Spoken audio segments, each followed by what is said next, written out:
Last week, an aroused Minnesota offense made it a miserable day for the Green Bay Packers. Before the day was over, the Vikings would register 8 sacks, just one short of the club record. One of those sacks going to Mark Mullaney, his first of the year. Prior to this game, they had only 1 sack in 3 games. The Vikings' #1 draft pick of a year ago, Doug Martin, had 3 of the sacks, and this one set up a 45-yard touchdown run by Randy Holloway as the Vikings won their 2nd in a row, a 30-13 victory over Green Bay. The Chicago Bears lost to the Rams Monday night 24-7, losing quarterback Vince Evans on the last play of the first quarter with a shoulder sprain of his throwing arm. If Evans cannot play today, Coach Neil Armstrong said he would start Mike Phipps, who tossed a 14-yard touchdown pass Monday night. However, Bob Avellini, who saw his first action in 2 years Monday night, is available to play as the Bears meet the Vikings in Bloomington. The Chicago Bears come to Metropolitan Stadium seeking their first win since 1971. They've lost 9 in a row. The Vikings, on the other hand, are playing very well. They seek their 3rd win in a row. Hi, everybody. I'm Gary Bender along with Johnny Morris. And Johnny, the big question coming in, who is going to start at quarterback for Chicago? Gary, I wish I could answer that big question because I don't know. Vince Evans was out warming up. He was throwing the ball downfield, but he seemed to have a slight hitch in his shoulder. Of course, Coach Armstrong will want to start Vince Evans if at all possible. If not, as you said, it'll be Mike Phipps. Boy, that Minnesota Viking defense, are they playing well? It's a tough game for Chicago. Oh, that's right. They had 8 sacks last week, and of course, Vince Evans is a key for Chicago because he can avoid that blitz. He's very good at that, but the Bears had 6 sacks last week, so it's going to be Minnesota coming on strong, going after the Chicago Bear quarterback, who we think will be Vince Evans, but we'll have to wait and see. We'll have to wait a little longer due to the fact that the Bears have taken defense as they will be kicking off. The Vikings winning the toss, electing to receive. This will be Keith Nord. He's the short man. He had a fumble last week on a kickoff, and he brings the ball out to the 32-yard line. It's overcast today, but it's not raining like it was all day yesterday. As you take a look at that offense, Ted Brown had 109 yards last week against Green Bay. Excellent wide receivers. Up front, Wes Hamilton is playing with a special shoulder pad as he has an injured shoulder. And Tommy Kramer, who has just been superb, starting his 3rd straight game for Minnesota after missing the 2 because of a knee injury. From the 31-yard line, the Vikings with their first play from the line of scrimmage. Kramer dumps it off. Ricky Young. Young across the 45, and that'll be a first down. And you can expect a lot of that, Johnny, throwing to the backs. Well, there's no doubt that Tommy Kramer was going to be the quarterback for Minnesota, and they didn't try and establish their running game. First down as Ricky Young bounces off the linebacker. Campbell is way back behind, and they've had a first down on the first play of the football game, and we might see a lot of throwing, even though the Vikings have been trying to establish a running game the past couple of weeks. Ted Brown got 109 yards last week, didn't he? That's right, the 2nd highest of his career. His biggest output was against these Bears, 113 yards last year. That was Young's 20th catch of the year. First down, here comes Ted Brown. Brown bouncing across the 45. It looks like he may have another first down as he's close to the Chicago 41. And what a block by Ricky Young, number 34, the lead back. He made that possible. Of course, there was some good blocking on the right side of the Vikings offensive line. As we look at the Bears defense, Hampton, Osborne, Allen Page, who's got to be stoked up a little bit, playing here where he played for so many years for the Vikings. And there you see the linebackers, Otis Wilson. And there's the defensive back, Schmidt, Fensick, Walterscheid, and Henderson. A real mystery right now, the Chicago defense. They have only 4 sacks and 3 interceptions thus far. That was a first down run to the 41-yard line of Chicago. Kramer has receivers to the top and the bottom of the screen. Rolling out, he has Young, and Young can't handle it.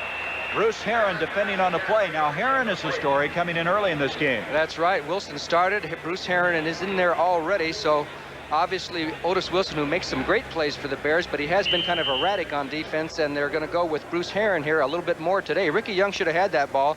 It was right there, but he tried to reach out with his hands instead of bringing it into the shoulder pads. As you look at Neil Armstrong, obviously under a lot of pressure, the Bears off to this slow start at 1-3. 55-year-old mentor for the Chicago Bears. 2nd down 10 from the 41-yard line. The Vikings establishing field position early. Play action fake by Kramer up to Young again. Young, he's to the 35, 30, first down. The 20 fumbles the ball, but the Vikings have recovered. very opportunistic Ahmad Rashad came up with the fumble recovery. They have it at the 17-yard line. Boy, did that one break right away. Just out into the flat, into Ricky Young. And you're going to see Jim Huff, number 51, is right out there in front. Boy, you got to be a fast lineman to get down the field. He throws the block on Doug Plank, and Young plays off of it, then drops the ball. But there's Ahmad Rashad, 28. And as George Hallis used to say, the guys who are standing around doing nothing get the fumbles, but that's not true, is it? I tell you, Rashad might argue that point with you. That is Bud Grant. That was a 22-yard pickup on the play. Bud Grant has had amazing success, not only against Chicago, but in his career of 14 years. Kramer up to Ted Brown, and Brown is inside the 10. They'll mark it at the 8. He's about a yard short of a 1st and goal. Brown now has 25 catches this year. He's right up among the leaders, and boy, the Vikings are really moving the ball downfield. They haven't started that fast much this year, and neither have the Bears. In fact, the Bears haven't scored a point in the first quarter this entire football season so far. Well, it's been a slow start, but Johnny, that's been historically the case for Chicago. 3-5, first 8 games the last 4 years, and coming in here 1-3. 2nd down, a yard to go. Kramer to Brown. Brown in trouble this time. Good reaction by Chicago. A loss back to the 10. Doug Plank, coming up from the safety spot, was the first to get there and throwing for the loss. And it was Gary Campbell, number 59, that blocked this up. He'll collide with Ricky Young, number 34, and jam up the play. And then here comes Doug Plank to make the tackle. But credit Gary Campbell with a fine defensive play. A loss on the play. It's now 3rd down and 2. As Otis Wilson comes in, also Al Harris checks in for the Bears. As the Bears exit with 2 men on the far side, Gary Campbell and Bruce Herron. 3rd down, 2. The Bears would like to stop it here. Kramer, quick pass to Brown. He's hit by Fensick trying to get the 1st and goal. I don't believe he got it. Let's see where they mark the ball. Very important marking here. Fensick made the tackle. Did they get it? Do they have a 1st and goal? They're going to have to measure. It looks like they may have to measure.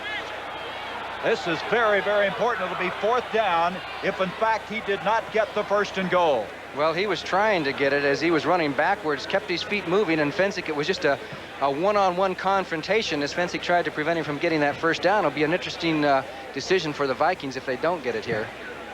An important measurement on this first series of this game, and I don't think they got it, Johnny. Nope, they're they short. Did not. So it's 4th down.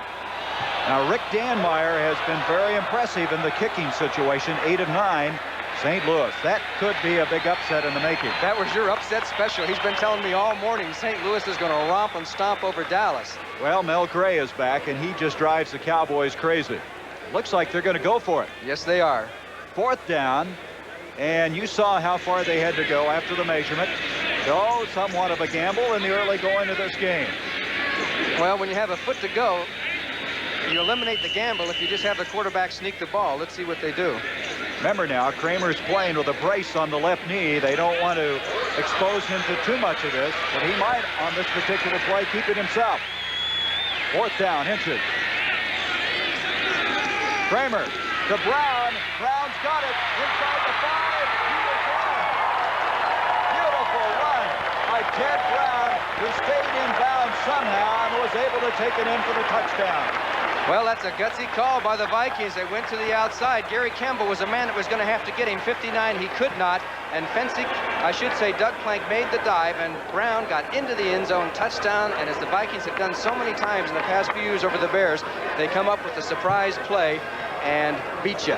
Boy, you go wide on a short yardage play. That is a surprise. Brown at this 2nd touchdown rushing of the year. Danmeyer, the point after attempt. Keith Nord the hold. And Danmeyer, who's had 1 block this year, hits the uprights. He's got it. And the Minnesota Vikings have a 7-0 lead with 10:38 to go in this first quarter. The country that... Well, that drive was impressive. It certainly was. 69 yards. Interestingly enough, all passes, I believe, went to the backs. Nothing downfield to the wide receivers or the tight end. So you can see the strategy that Tommy Kramer is coming up with. The Bears have some inexperience at the linebacker and some new people in there, and they're trying to take advantage of that situation, throwing to the backs. Of course, they do that all the time anyway. The Vikings have made a living off that. Here is Dave Williams, who'll return this kickoff. He is 8th in the National Football Conference with a 20.4 average. As Rick Danmeyer kicks off, Williams will take this inside the 10 at the 9. Out to the 20, 25, a little running room, out to the 27-yard line. They're playing in a resodded area where the infield used to be for baseball, and you can see it's coming up in big chunks. Yes, it is. And Vince Evans is at quarterback for Chicago. Well, the mystery has now been solved. Seems like every time I come to Minnesota, we have a quarterback mystery. Remember, a year ago we had Kramer and Dills. Now today it was Evans and Phipps, and Vince will come in. He is not at 100% efficiency, but he's going to give it a try. Suey and Walter Payton, the running back. Suey is playing with a bruised knee. On first down, Evans to throw. Beischnagel. And the ball was almost intercepted by Willie Teal. What a battle that time at the 40-yard line. So he doesn't waste any time going to the air. Good coverage by Teal, but more interestingly enough, Vince was able to get that ball downfield with pretty good zip on it. As you look at the offensive lineup, Suey has a sore knee. He will be at the fullback slot. Ken Marjoram is in there. Of course, Ricky Watts is out with a popped hamstring, and a lot of changes in the offensive line. Keith Van Horn is going to start at tackle, the Bears' #1 draft choice, and Emmanuel Zanders at the guard spot. Van Horn, well, he played left tackle in the preseason, played right tackle at USC, and he's comfortable there. From the 27, second down, 10. Evans again to the air. Beischnagel, he can't handle it at the 45-yard line, and Evans down that time. Pretty good pressure put on. Okay, let's go for an update now to Brent Musburger in New York. All right, Gary, thank you so much. First touchdown of the day. The Dallas Cowboys fumbled the opening kickoff. Wayne Morris starting in the backfield with O.J. Anderson, 9 yards for the Cardinals. They lead the Cowboys 7-0. Let's go back now to Gary Bender. So you can see the Cardinals, who have lost 7 in a row to the Cowboys, are giving them some difficulty in St. Louis. Third down, 10 for Chicago here. Evans missing on his first 2 attempts to Brian Beischnagel. He's throwing again. They are really going after him. Dave Williams, he'll be dropped. The ball is fumbled, but I believe it's been blown dead. Gain of only about 2 yards. And so it brings up a 4th down. And you can see, Johnny, that sod just hasn't really taken it all. They sod it this week. Yes, they had to wait because of the baseball season, and there's not going to be too good a footing. You're going to have to watch your end runs when you're at that end of the field. And interestingly enough, the Bears threw all 3 downs. I thought Vince Evans had a sore shoulder. Well, they loosened it up a little bit.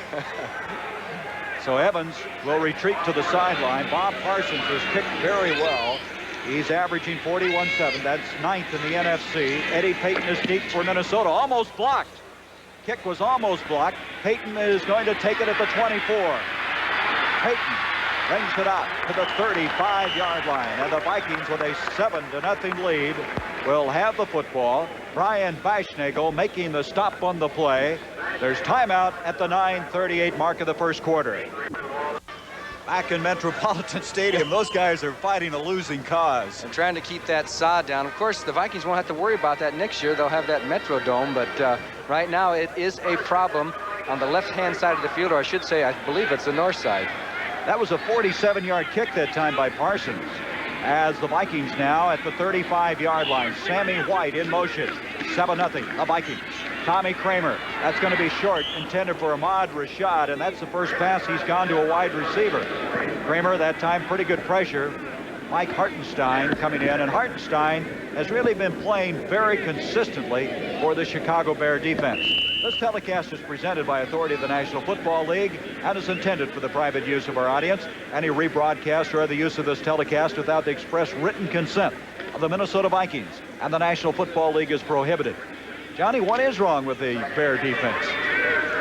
They aren't playing football like they can, especially at the defensive line. They're a little bit subpar. They have new people in there, and they're playing a pretty good football team here. And a very complicated defense. Second down, 10. Kramer. Protection is there. Rashad broken up by Terry Schmidt and a pass interference.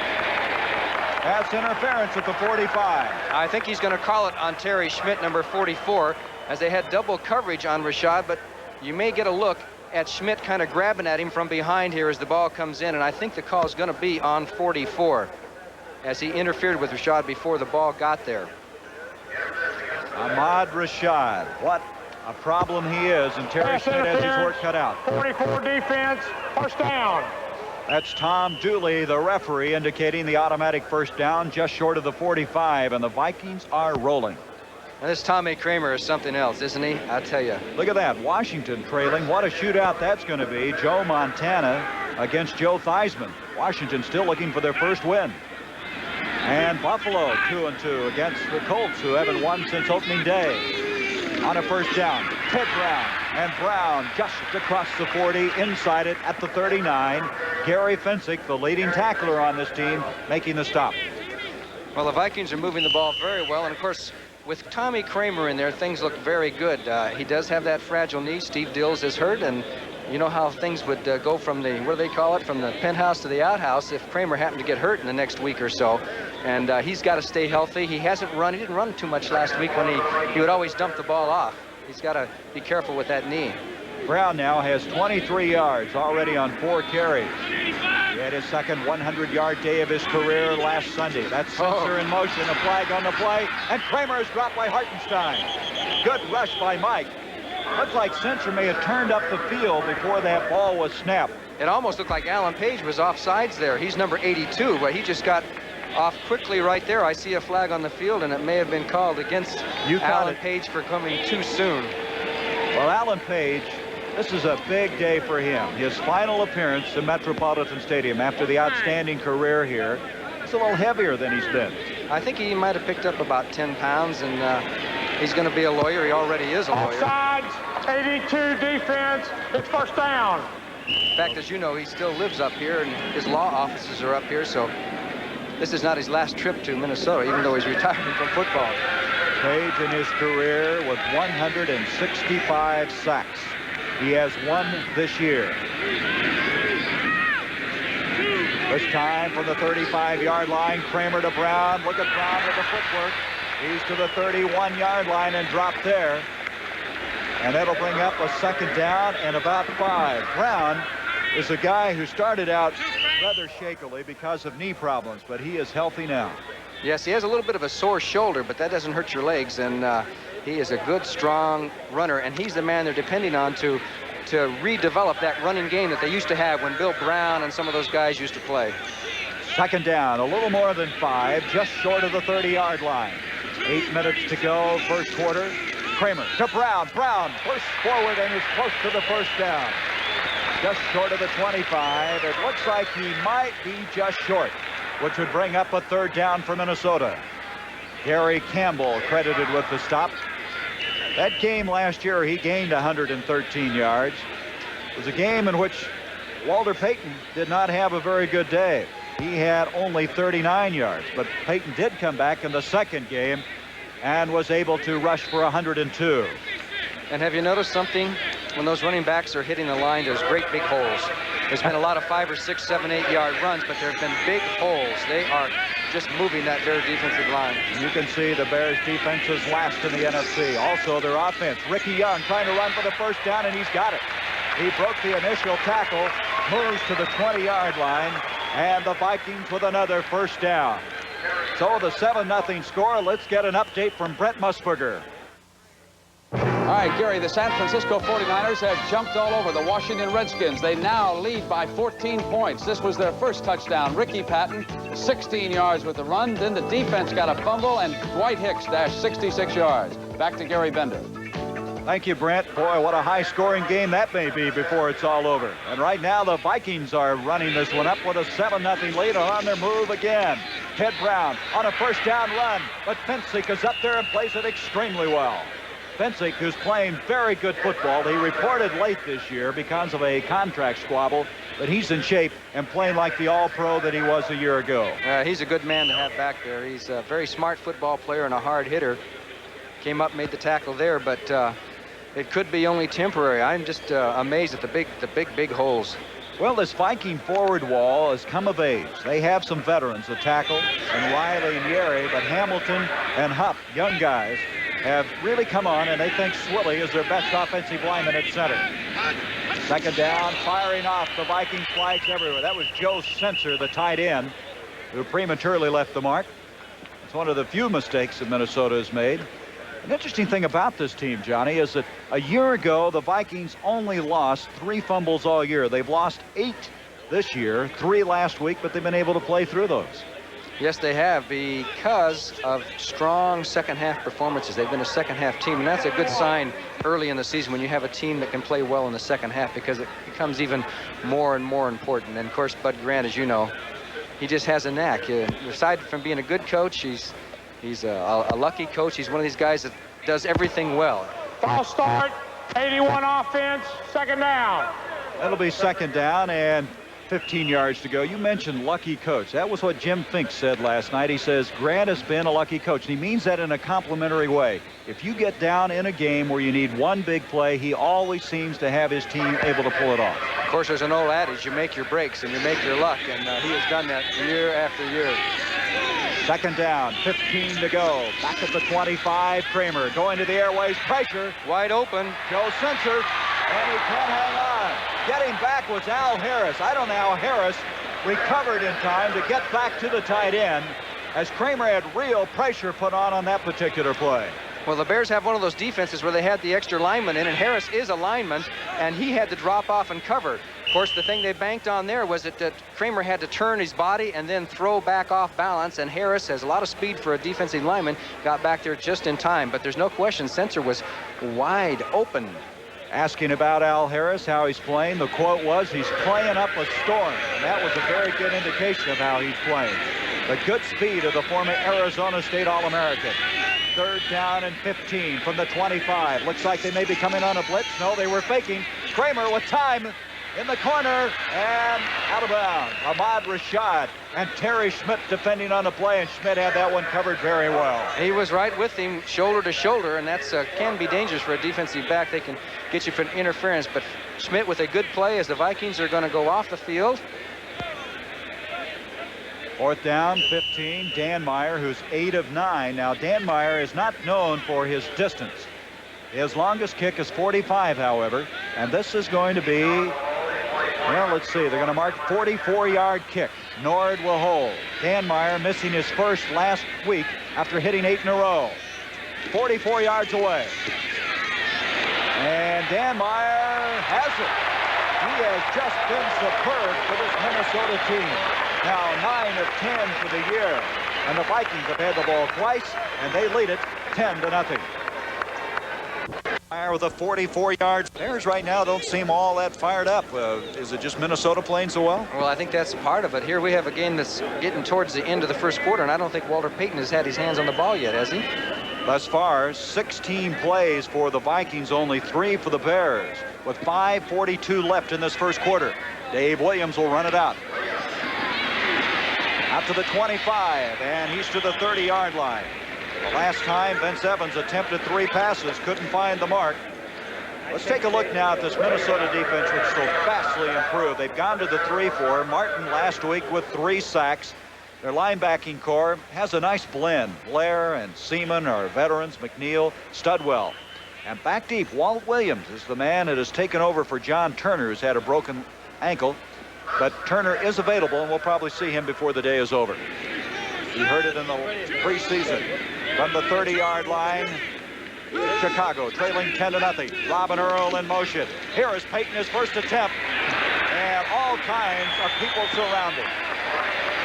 This Minnesota defense last year had a miserable year. They just couldn't get things going. They were 26th overall. They're 6th overall coming into this game. Yes, and Scott Studwell, number 55, does he put a shot on Payton? He doesn't make the tackle, but watch the contact here.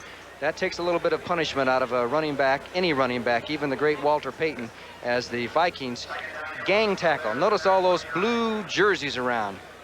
Are they blue or purple? Well, they look blue, but they're purple, I know. Second down, 10 yards to go. Vince Evans in a catch-up situation for Chicago. Trying to set up the screen, but nobody there. Payton was held up. He was trying to get over there. Just never did get underway. Mullaney and Martin from the end positions putting on good pressure. It was steady pressure, too. They just kept coming. Nobody slowed them down. It was almost like there was nobody in front of them, and they couldn't set up the screen. As Vince Evans, of course, another interesting aspect of Vince playing today is the fact that he hasn't been able to work out much this week, and some quarterbacks need a few days of work. I mean, they can't come off the bench and boom and play a good football game. Some can, some can't. That will remain to be judged. The Bears need some success. still looking for their first completion, their initial first down of the game on a 3rd and 10. Excellent protection, and they've got the completion they wanted. That's Marcus Anderson. However, there's a flag at the 35-yard line. Anderson, his first catch for the Chicago Bears. He's the man they picked up from the Rams from Tulane. He's a real sprinter. Yes, he has plenty of speed. He was dropped by the Rams. There was a penalty. I think it's going to be against Minnesota because they interfered with Walter Payton. That might be just what Vince Evans needed, was that first complete pass of the afternoon. You know, the wide receivers could end up being very key for Chicago because that time Payton came out of the backfield and there were 2 people waiting for him as soon as he crossed the line of scrimmage. Nord. Illegal contact. 59 of the defense is refused. It's first down. I think Tom's from the South with that drawl that he has. That was Matt Blair, who was guilty of the infraction, but they'll take the play, which sets it up with the 47. Now the Bears with some field position. They had Blair and Nord waiting for Payton coming out of the backfield, so there may be more one-on-one situations on the wide receivers. First down, Chicago trailing 10-0. 4:41 to go, first quarter. That's Robin Earl in motion. Up the middle, Matt Suhey. Suhey across the 50 to the 49-yard line. And now let's go to New York for another update on action of the National Football League and Brent Musburger. Found a team, Gary Bender, that Chicago can't wait to play. The Washington Redskins trailing by 7, and Terry Metcalf is about to turn it over. And here comes Dwight Hicks, an 80-yard touchdown for San Francisco. How good are the Niners? They got Dallas next week. Let's go back to Gary Bender. And as you mentioned, the Bears will be playing Washington next week in Soldier Field. Second down, 7 yards to go for the Bears. Evans, quick pass to Bashnagle. He's got it. Fine catch. They'll rule the reception to the 45-yard line. He had to really stretch to hang on to that one against Walt Williams. That's a 1-2-3 throw, and Bashnagle, who dropped a couple last week, made a nice grab here before Williams pushed him out of bounds. It'll be a 3rd down and 2 situation. Bashnagle has been such an excellent clutch receiver on 3rd downs. As it's now 3rd and 2 for Bryan. That was his 9th catch of the season. Marjoram is in along with Bashnagle. 3rd down, the Bears at the 45 of Minnesota. Evans to Suhey, he trips and falls, and they're not going to get the first down. Matt Suhey playing with that bruised knee, but he has really been a fine football player for Chicago in his 2nd year out of Penn State. Are you surprised they didn't go to Payton? No, because Payton was cheated up a yard, and you knew he was going to go up and block. And to me, it's a real tip to have Payton up there so close to the line of scrimmage because he wants to get his block. And I know these teams are keen on it. They've got to get Walter back in that backfield. The kick will be Bob Parsons. Payton back at the 10-yard line. In this game, we have the #1 punt returner in the NFC in Jeff Fisher and the #1 kickoff man in Eddie Payton. Payton this time to try to field a punt. And he's going to let it hit, and that ball is going to go out of bounds at the half-yard line. Oh, what a kick. Bob Parsons, you cannot cut it any thinner than he did there. He has become the Bears' best offensive weapon the last couple of weeks. They're going to mark it at the 1, but I think it was more like the half-yard line as he...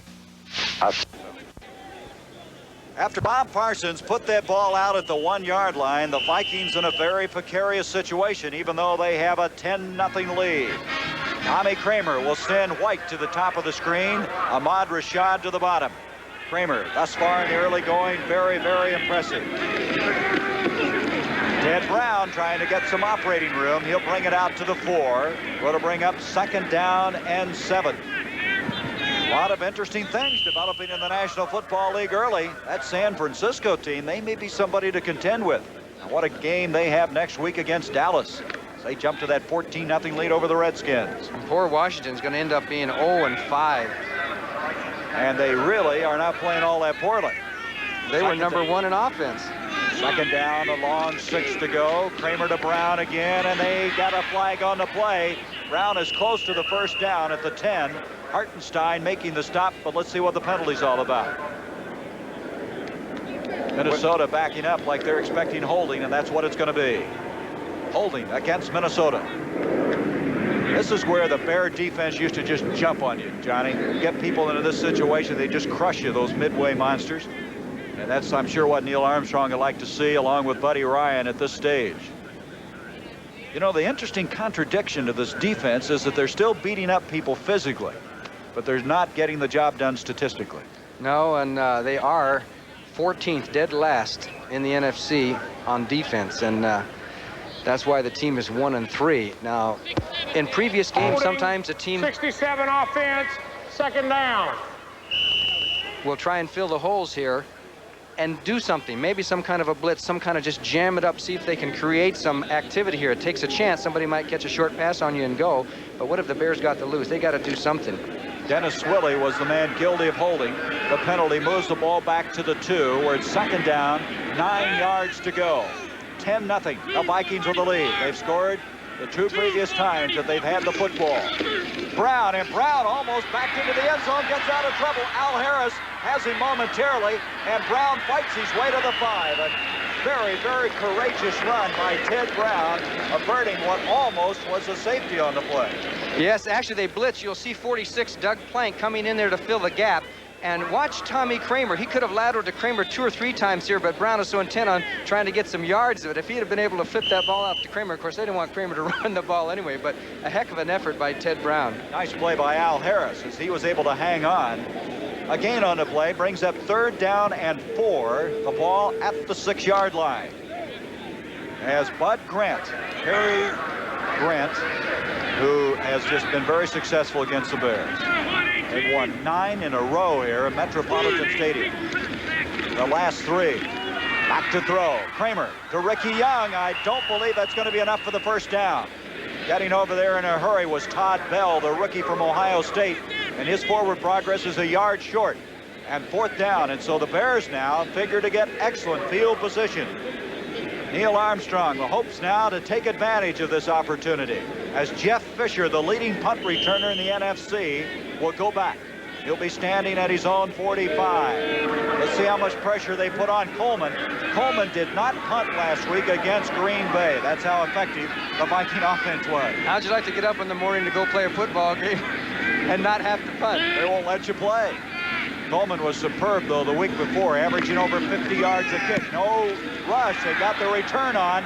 Fisher calling for the fair catch at the 48-yard line of Chicago. No pressure put on. And Chicago now with excellent field position, trailing 10-0 with 52 seconds left in this first quarter. And here comes Evans in. I think they need a little bit better communication. That was returnable, and when a team is back down in its own Vikings line, they had to be a little cautious, and there was time to run there, and they've got to communicate. Doug Plank and Jeff Fisher. And so at the 48-yard line, the Bears have Marjoram and Bashnagel split out. Suey and Walter Payton, the running backs. Neal snaps to Evans. Payton, look out. And the Vikings have it. Walter Payton couldn't make connections. Looks like Jeff Seaman, an inside linebacker, was there. A turnover. And the Vikings, after being stopped, now come away with field position themselves. Mark Mullaney, I believe, got it. Yes, he did. The ball, he just never did get the handle on the ball. And this Chicago Bear team is just completely out of sync. There's no question about it. Everything is going wrong. The defense is not doing well. The offense is not doing well. Special teams had a punt return against it last week. It's just not in sync. Out of sync. That was the word that Jim Finks used last night in a conversation. They're not playing with any type of confidence right now. White and Rashad split out. The ball marked at the 43 out Chicago. So that excellent defensive effort is wasted. Tommy Kramer, pressure put on by Hampton, and Dan Hampton has him back at the 45.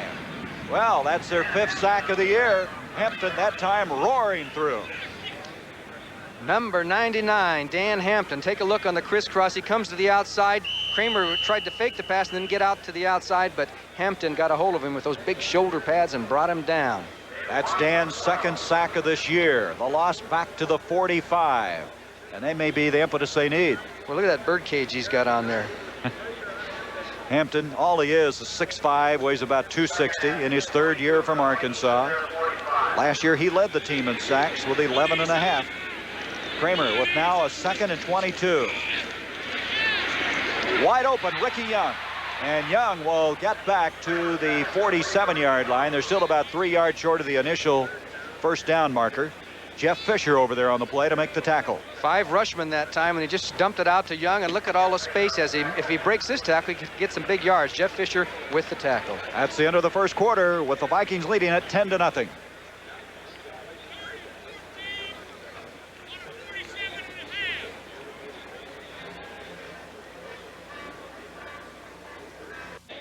As we start the second quarter of play, the Vikings with a 10-0 lead. Gary Bender with Johnny Morris. As the Vikings have 3rd and 14 from the Bear 47.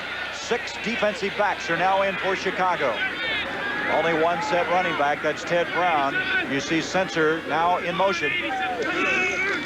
Tommy Kramer on 3rd down, big pressure, and he had to get rid of it. Dan Hampton came storming from his defensive end spot, and that brings up a 4th down. Now for another update, here is Brent Musburger.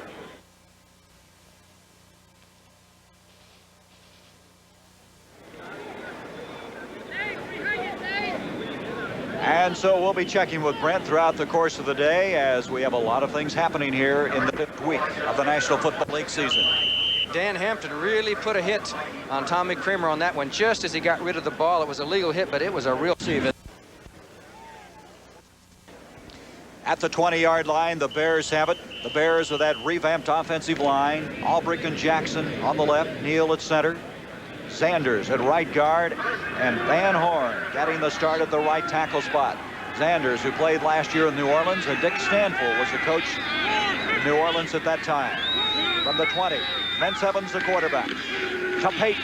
And Peyton has some running room out across the 25 to the 26-yard line. Peyton, who you might recall in 1977, gained 275 yards against Minnesota. Let's watch those new players in here. Keith Van Horn, 78, the right tackle, hits Mulaney, number 77, and stays with him and allows Peyton to get through there a little bit. Not too bad by Xander. So on that play, of course, you can't show players on every play, but on that play, they get an A. Sanders blocked for Walter Payton at Jackson State.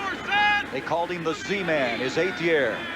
2nd down, a long 3. Looks like the Vikings were offside. Matt Suey, there's 2 flags now, as Suey advances maybe a yard. It looked like Fred McNeil, the right side linebacker, jumped off, but then a flag was thrown on the other side of the field, as there's a fan. Well, he sees this. And it's going to be offside against Minnesota. This is a beautiful day for football, considering what we had yesterday. Rained all day here, and it was about 45 degrees, it seemed like, but it's up to, what, 55? Oh, it's like shirt sleeve weather here in Minnesota. That's great. It's been up here where it was more than shirt sleeve weather, I'll tell you. Here's Tom Dooley. Offsides, 54 defense, 1st down. That's McNeil, the man we indicated. So the Bears with their 2nd first down of this game. At the 31-yard line, the Bears now maybe getting a little confidence in their offense. They have Marjoram along with Baschnagel split out at the 14:06 mark of the 2nd quarter. Evans, protection is excellent, going deep. Baschnagel is down there. Defending was Willie Teal. Baschnagel thought he was interfered with, but no flag on the play. So it'll bring up a 2nd down. Let's go to Brent Musburger in New York. Okay, Gary, talk about confidence in an offense. It was to Lofton, it was to Jefferson, and then Lindicki said, let's ambush the Giants. Let's go to the tight end, Paul Kaufman, for 6. Packers lead 10-0. Back now to Gary Bender.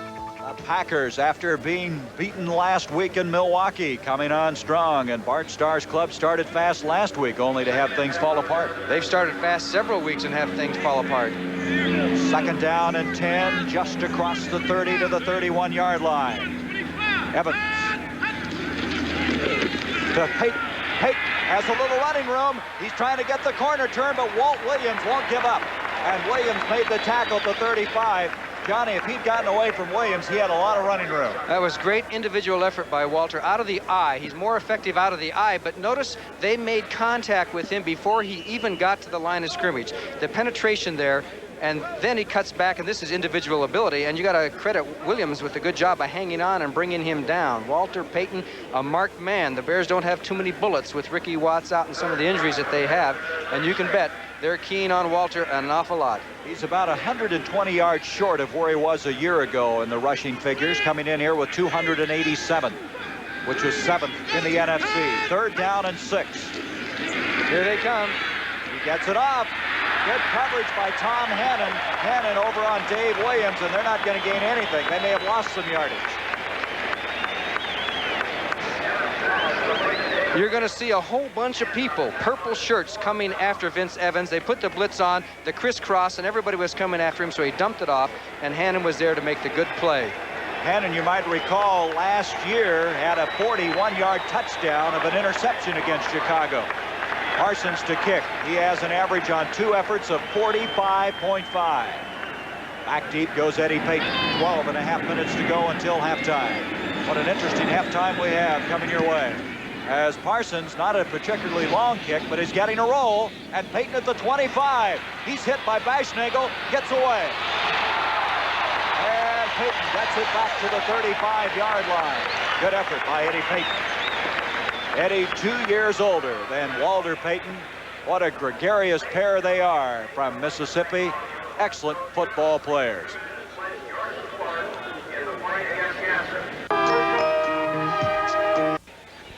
The Minnesota Vikings in a tie for first place in the NFC Central. Detroit and Tampa Bay have a 10-0 lead. A first down just short of their own 35. 12 minutes and 18 seconds to go, first half. Tommy Kramer on the play action. Sammy White, a flag has been thrown as Sammy White goes out of bounds at the 48-yard line. White coming in here with 20 catches. Reuben Henderson defending on the play. The penalty flag is in the secondary, away from where the play was. Which is usually an indication against the defense, because an offensive receiver, he never commits fouls. Right? You called it. I can't hear what Tom Dooley is saying, but it is against Chicago. We'll probably pick him up in a moment. It's going to be defensive pass interference. Illegal contact. 20 of the defense is declined. It's first down. And you talk about a pass that was right on the mark. On the partial rollout, he stays away from the pass rush, and then this pass is going to come right into your room, and it was perfect. Sammy White as Henderson knocked him out of bounds. Well, the penalty flag was thrown before he even got to the receiver. But it will be the first down, setting it up at the 47. Kramer again going to the air. Ricky Young, beautifully thrown ball, but Young can't hang on. You know, this Minnesota team, in 3 of their 4 games, have had over 400 yards in offense, and they may have it the way they're going today, the 4th time. And he's watching 34 down the field, waiting for him to clear behind Kuntz, and he puts it up there. Almost a super catch by Ricky Young. And it's just amazing how these Vikings, over the years, the past few years, without a running game, have been so efficient and proficient on their passing game. I mean, it's a credit to Bud Grant and the offensive coaches of the Minnesota Vikings. But the interesting thing about that, Johnny, is that they're starting to establish a little bit of a running game. And that's what scares some people, is they get the balance to go with this passing attack. Kramer now, there you see, 7 of 13 for 75 yards. Second down, 10. Wide open is Ahmad Rashad. And he draws the crowd. Reuben Henderson eventually making the tackle, but they were really playing soft on Rashad that time. And Henderson slipped down on the turf, which made it like duck soup. The Bears try a little fancy crisscross with the blitz, and you're going to see Henderson getting up after he had slipped, so Rashad was wide open, and Reuben gives him a little roll back here, says, come on back here, let's get it back a couple yards. Ahmad Rashad came into this ball game. He was only 4 catches short of tying the Viking record of Chuck Foreman. 332 he had going in, and that does not include some of his receptions before. He's got well over, I think he had 429 going in overall.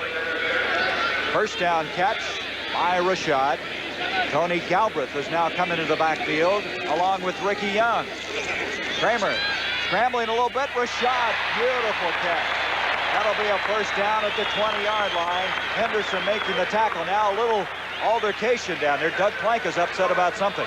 And that partial rollout, he gets away from the rush and comes back forward. What nice instincts that Kramer has. And he hits Rashad on the button for another completion.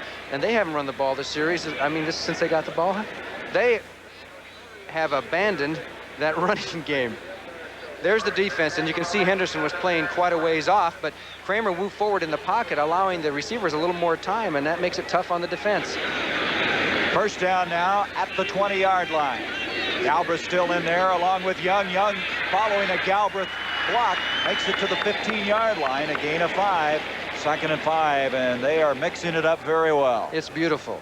You pass to set up the run. How many years you've been here and you got to run to set up the pass? That's been baloney for 30 years. You pass and set up the run. We should mention that the catches by Rashad extends his consecutive game streak to 66. Rashad, who started slowly, but when Kramer came back in the lineup, he was a busy man. They started throwing more to him. 2nd down, 5 from the 15-yard line. Galbraith. And Tony Galbraith got a yard, and that's about all. It'll bring up a 3rd down. Dan Hampton making the stop. Galbraith came in here at 243 pounds. He's lost 13 pounds and is starting to play more and more and really fits in well to this Minnesota attack. He's done well since he got here.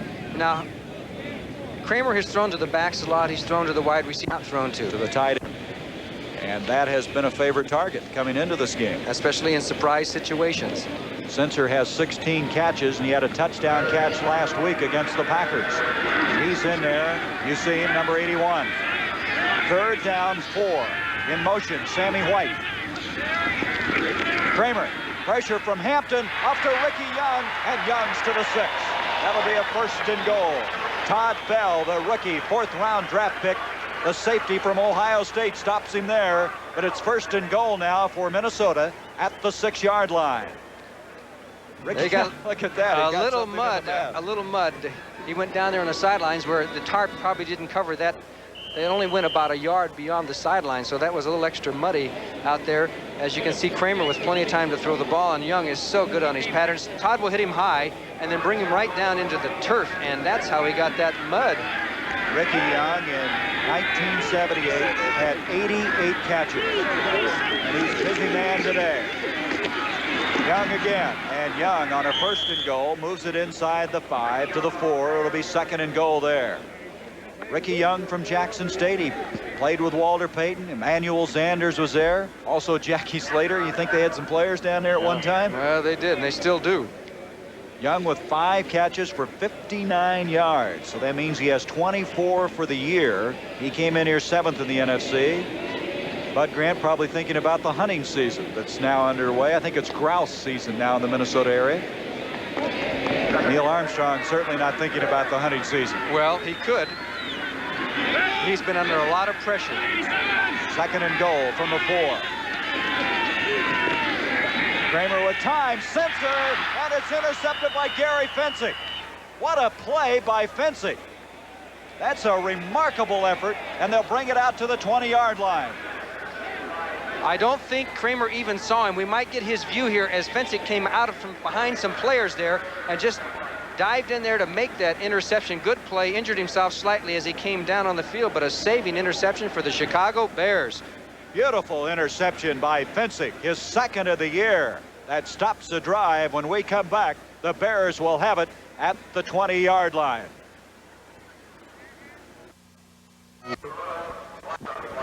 And let's see what it's all about. That's Martin, who's down. Martin, who played so remarkably well last week with 3 sacks, setting up a fumble recovery for a touchdown. Their number 1 draft pick from a year ago. His brother George plays for the Giants. And that's going to be a holding call against the Bears, which will nullify that play. And you notice McClendon was in there. Peyton was out of the game on that last play, wasn't he? Yes, he was. Now, why? You know, Earl is so open on the last 2 plays. They found something, Johnny, because he didn't have anybody than 10 yards of him on that last pass. Well, the Bears over the years traditionally have not thrown to the tight end very much as Martin goes off the field. Looks like he's going to be okay. Maybe he was just shaken up a little. 64 offense, 1st down. That's Ted Albrecht, who's playing left tackle, who was guilty of holding, bringing back that 1st down catch, and makes it 1st and 20 from the 21-yard line. Nice effort by Earl, but to no avail. Marjoram, Eichschnagel split out. Peyton is back in there. And Matsui is in there with him. On a 1st and 20. Setting the screen up, and Peyton fell down. Walter Payton tripped or was tripped up. Either way, couldn't stay on his feet to try to come up with that screen play. And that'll bring up a 2nd down and 20 yards to go. So Walter Payton, who came in here with 15 catches. Hey, I have a racing expert, a horse race expert in the booth with me, and Johnny Morris, and we want to talk about next week because there's some top thoroughbred racing. The Jockey Club Gold Cup and the Champagne Stakes, and Pleasant Colony's going to be there. But so is John Henry. Watch out. And also, don't miss that Calgary Stampede. Up Cowboys from the United States next Saturday. On a 2nd and 20, Evans, beautiful catch that time. What a catch. Mullaney putting pressure on, but Ken Marjoram coming up with an acrobatic grab. He's 2 yards short of the first down. That's what he is acrobatic. That's right. He's got legs, and his arms are always flying all over the place, and he comes up with the classic grab. Straight 4-man rush by the Vikings. And watch the grab by Marjoram, and this is what made him famous at Stanford. He'll catch that ball wherever it is. He is a tough guy. Marjoram, who last year had 44 catches at Stanford when John Elway was throwing him. He had 15 catches in the preseason, but only 3 in the previous 4 games. But what a catch that was.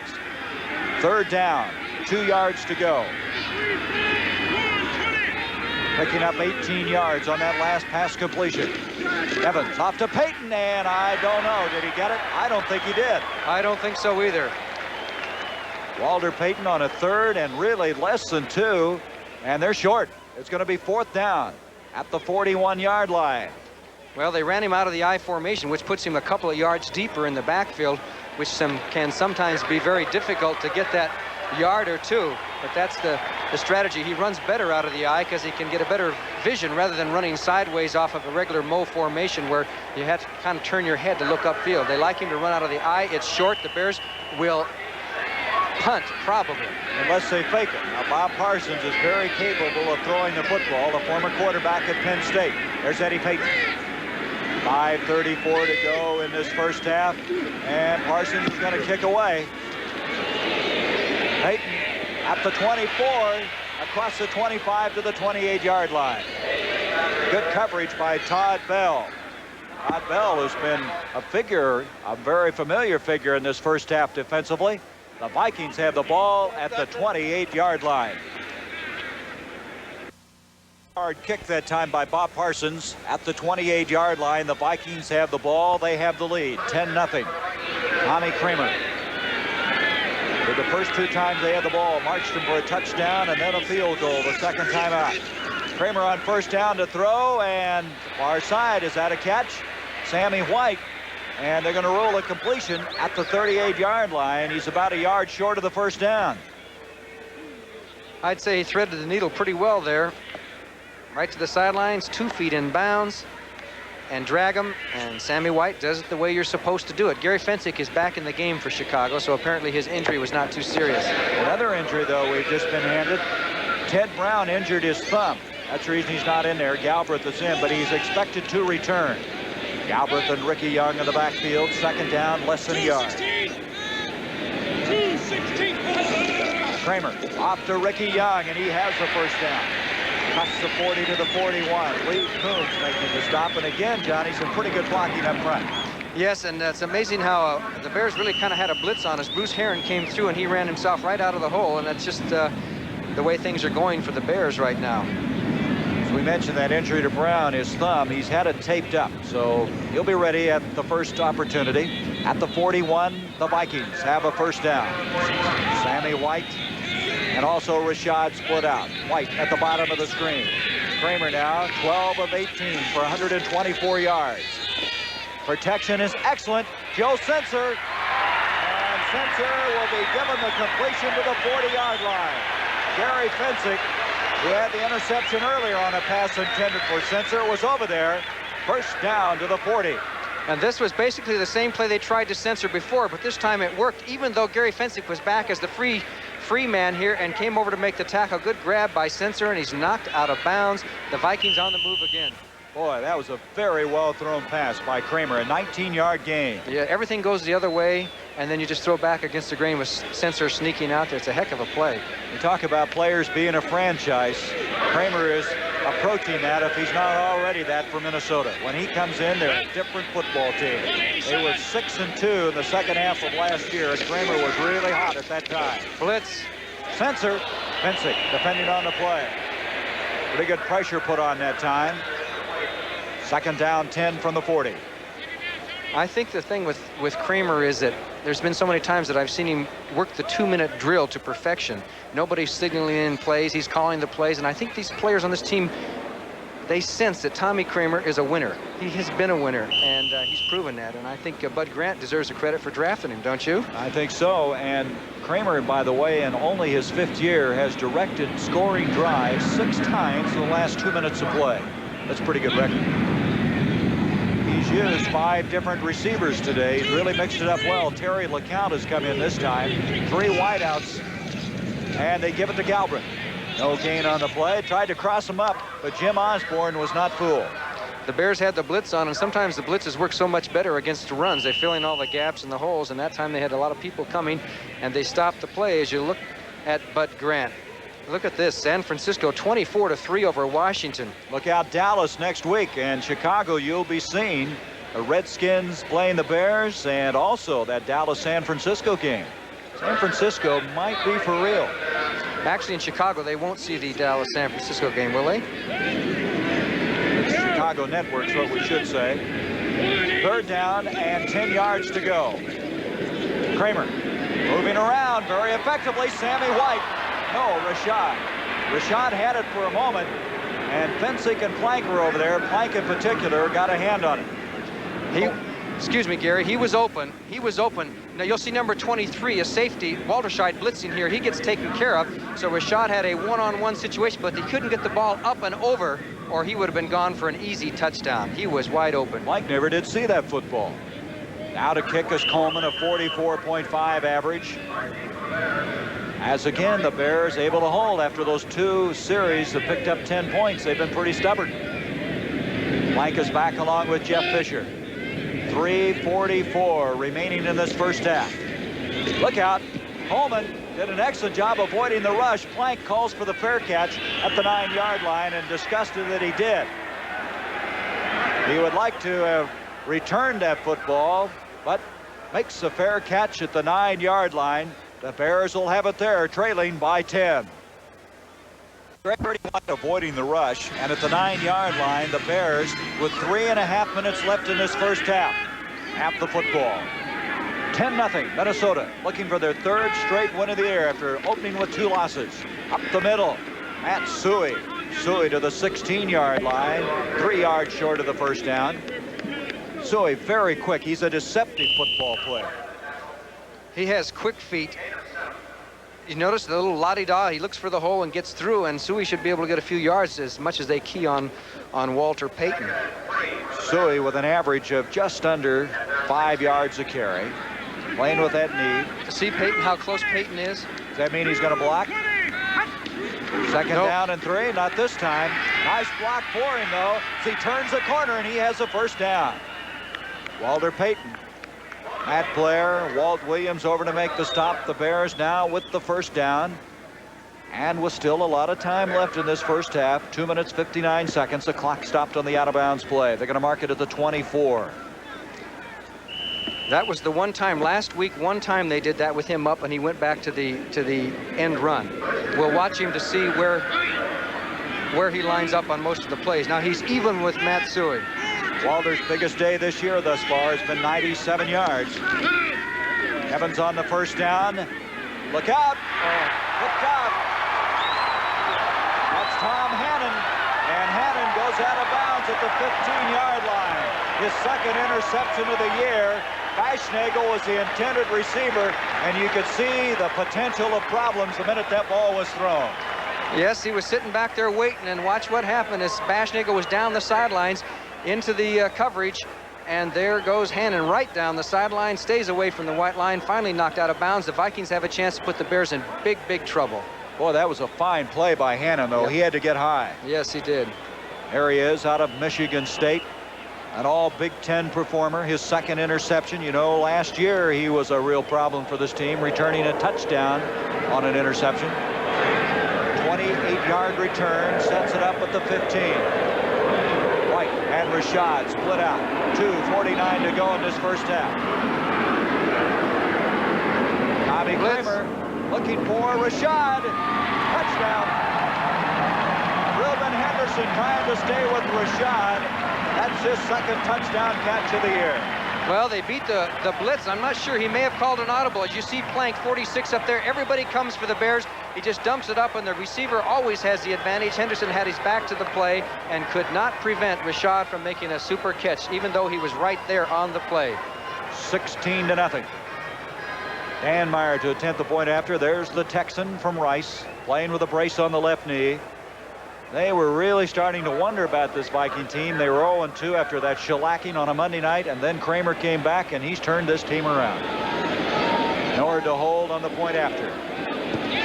And Dan Meyer has made it a 17-0 game with 2:45 to go in the first half. The Minnesota Vikings, who have had 11 division titles in 13 years under Bud Grant. They lost it 2 years ago, came back to capture it last year with a 9-7 record. I don't think they wanted to slip away from their grasp in 1981. As you mentioned, they're 2-2, but remember the first game against Tampa Bay, they could very easily have been 3-1 going into this contest. So that's when Neil Colsey picked off one and went 82 yards when Steve Dills was a quarterback. This man has a real catch-up role now. 10-7s, and that's not the kind of situation you want to put him in, the way that Viking forward wall has been chasing people. And especially with the sore shoulder, he probably, although I haven't noticed anything really as far as zip on the ball, but he must be obviously sore if he could hardly throw the last couple of days, just a little bit. So he's not at 100%. But this football team for the Chicago Bears, there's something wrong somewhere, sync-wise, personnel-wise. All is not well in the Windy City right now. No, there's going to be some hot headlines in Chicago if they don't turn this around today. There's Dave Williams. He's been able to turn some around. Remember that Thanksgiving Day game? They need one of those now. You know, it's ironic. This is a two-game. It's a double-edged sword game. The Bears, if they won this game, would be right in it at 2-3 because of the slow start of the entire Central Division. So it makes a big difference in the standings. It's an old cliche, but it's early yet.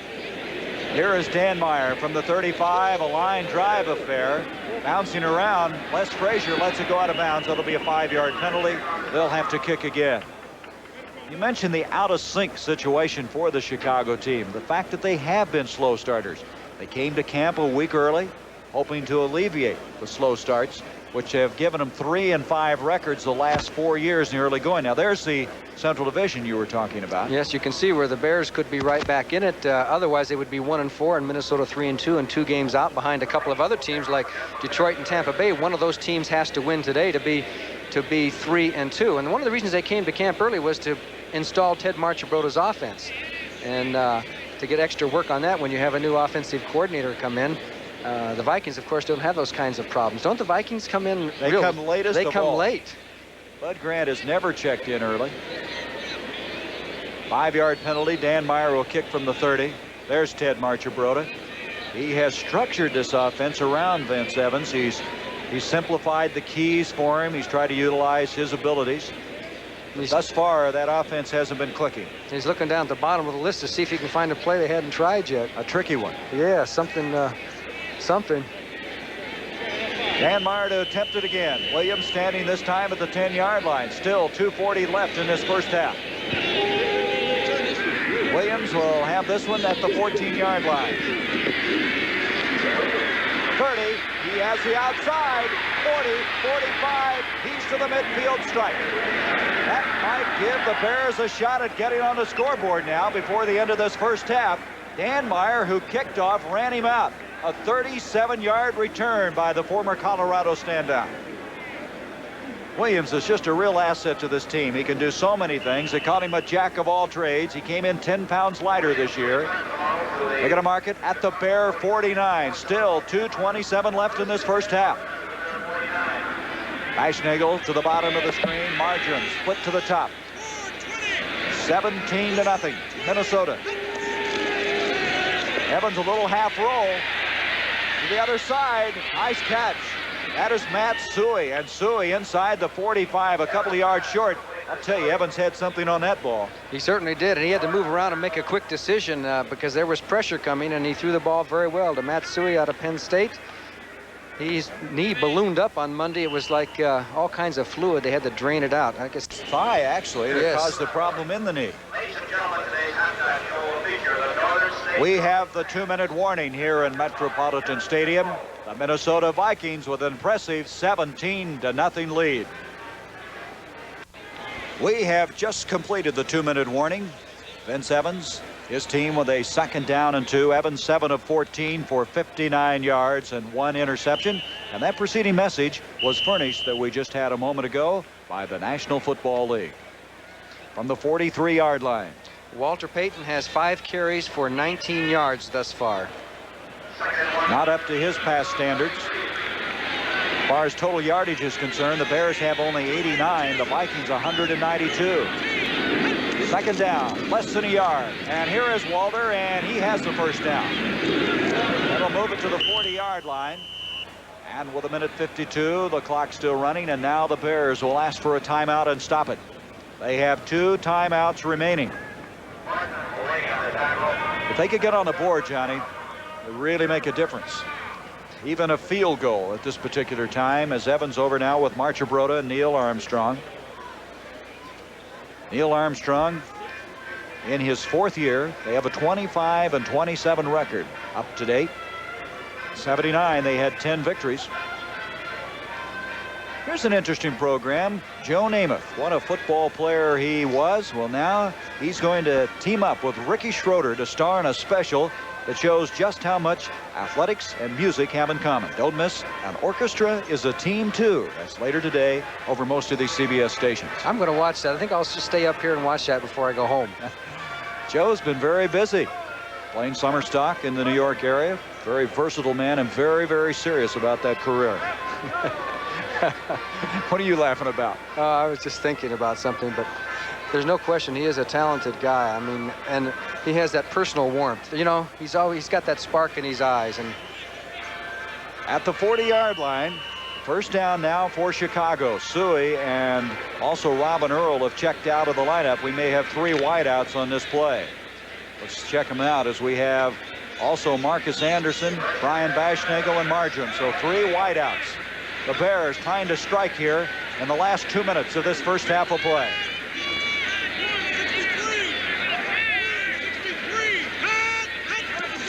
Evans on the 1st down, pressure, Matt Blair, and a great catch again. That's an acrobatic Marjoram again. That may be a 1st down. He has gotten up in the air remarkably on 2 catches. he has that knack of making sometimes catches that aren't as difficult as they seem to be look difficult. I'm not taking anything away from him. He made a super catch here, brings the ball, but notice how the legs, they just fly around. They call him the Spider-Man. Boy, what hands he has. That is a 1st down, a 10-yard pickup to the 30. A minute 47. The Bears with 2 timeouts left. Protection is excellent. Over the middle, and the catch is made by Marjoram. His gain will take him to the 16-yard line. Ken Marjoram now really starting to be a favorite target. The Bears have not huddled. They have another 1st down. A minute 30, the clock running. Chicago with a spurt here, and they need it. Evans rolling out, Duck White giving chase. In the end zone, touchdown. Touchdown catch by Brian Baschnagel. What an effort by Vince Evans. A super play, ran all the way out of the pocket and threw it on the dime, and a great block by number 22. Dave Williams is going to pick up the blitz. Watch him hit Blair, 59, right there. That allowed Evans to get outside, and then he's going away from the play and just put the zip on the ball, and it was right in there as Baschnagel was down on his knees and said, "Get here, ball, touchdown, Chicago." That's where Evans can really hurt you, that ability to run and get open, and he did on that play. Look at him. That's got to really give him a lift. That's his 3rd touchdown of the year. And now the Bears are on the board, and we may have a football game with a minute 22 to go in this first half. 51 yards in 5 plays, and flags everywhere. Boy, that was impressive. I'll tell you another impressive thing was Baschnagel. He just went to his knees to be sure he cradled the ball. He's normally a very sure pass catcher, as we'll take a look at start, 65 offense. Well, that would be Noah Jackson. He's playing pretty well for this football team. Jim Finks is saying that a lot of people have given him the tag of not being a good athlete, but he's an excellent athlete. 65 offense. Replay the try. He went on to say he's the president of the bad bodies. That's one of his problems. You look at him, you don't think he can play like he does. Yep. But he's done the job. So now this will be the same as a 25-yard field goal attempt by Hans Nielsen. On the point after, moves it back. It makes no difference to the Michigan State alumnus. And now we have a 17-7 game. I don't need to tell you what a difference that makes as far as Chicago is concerned. And one other note, Evans was hit pretty hard and went down very hard after throwing that ball. Did not appear to hurt his shoulder anymore. Well, a lot of outstanding football coming up in week number 6. We'll be sure that you join us. The Minnesota fans will be seeing Los Angeles at Atlanta, and then the Vikings taking on the Chargers in San Diego. Atlanta, Los Angeles, what a battle they've had in the NFC West. That's right. The Falcons were 3-1 going in, and Los Angeles only 2-2.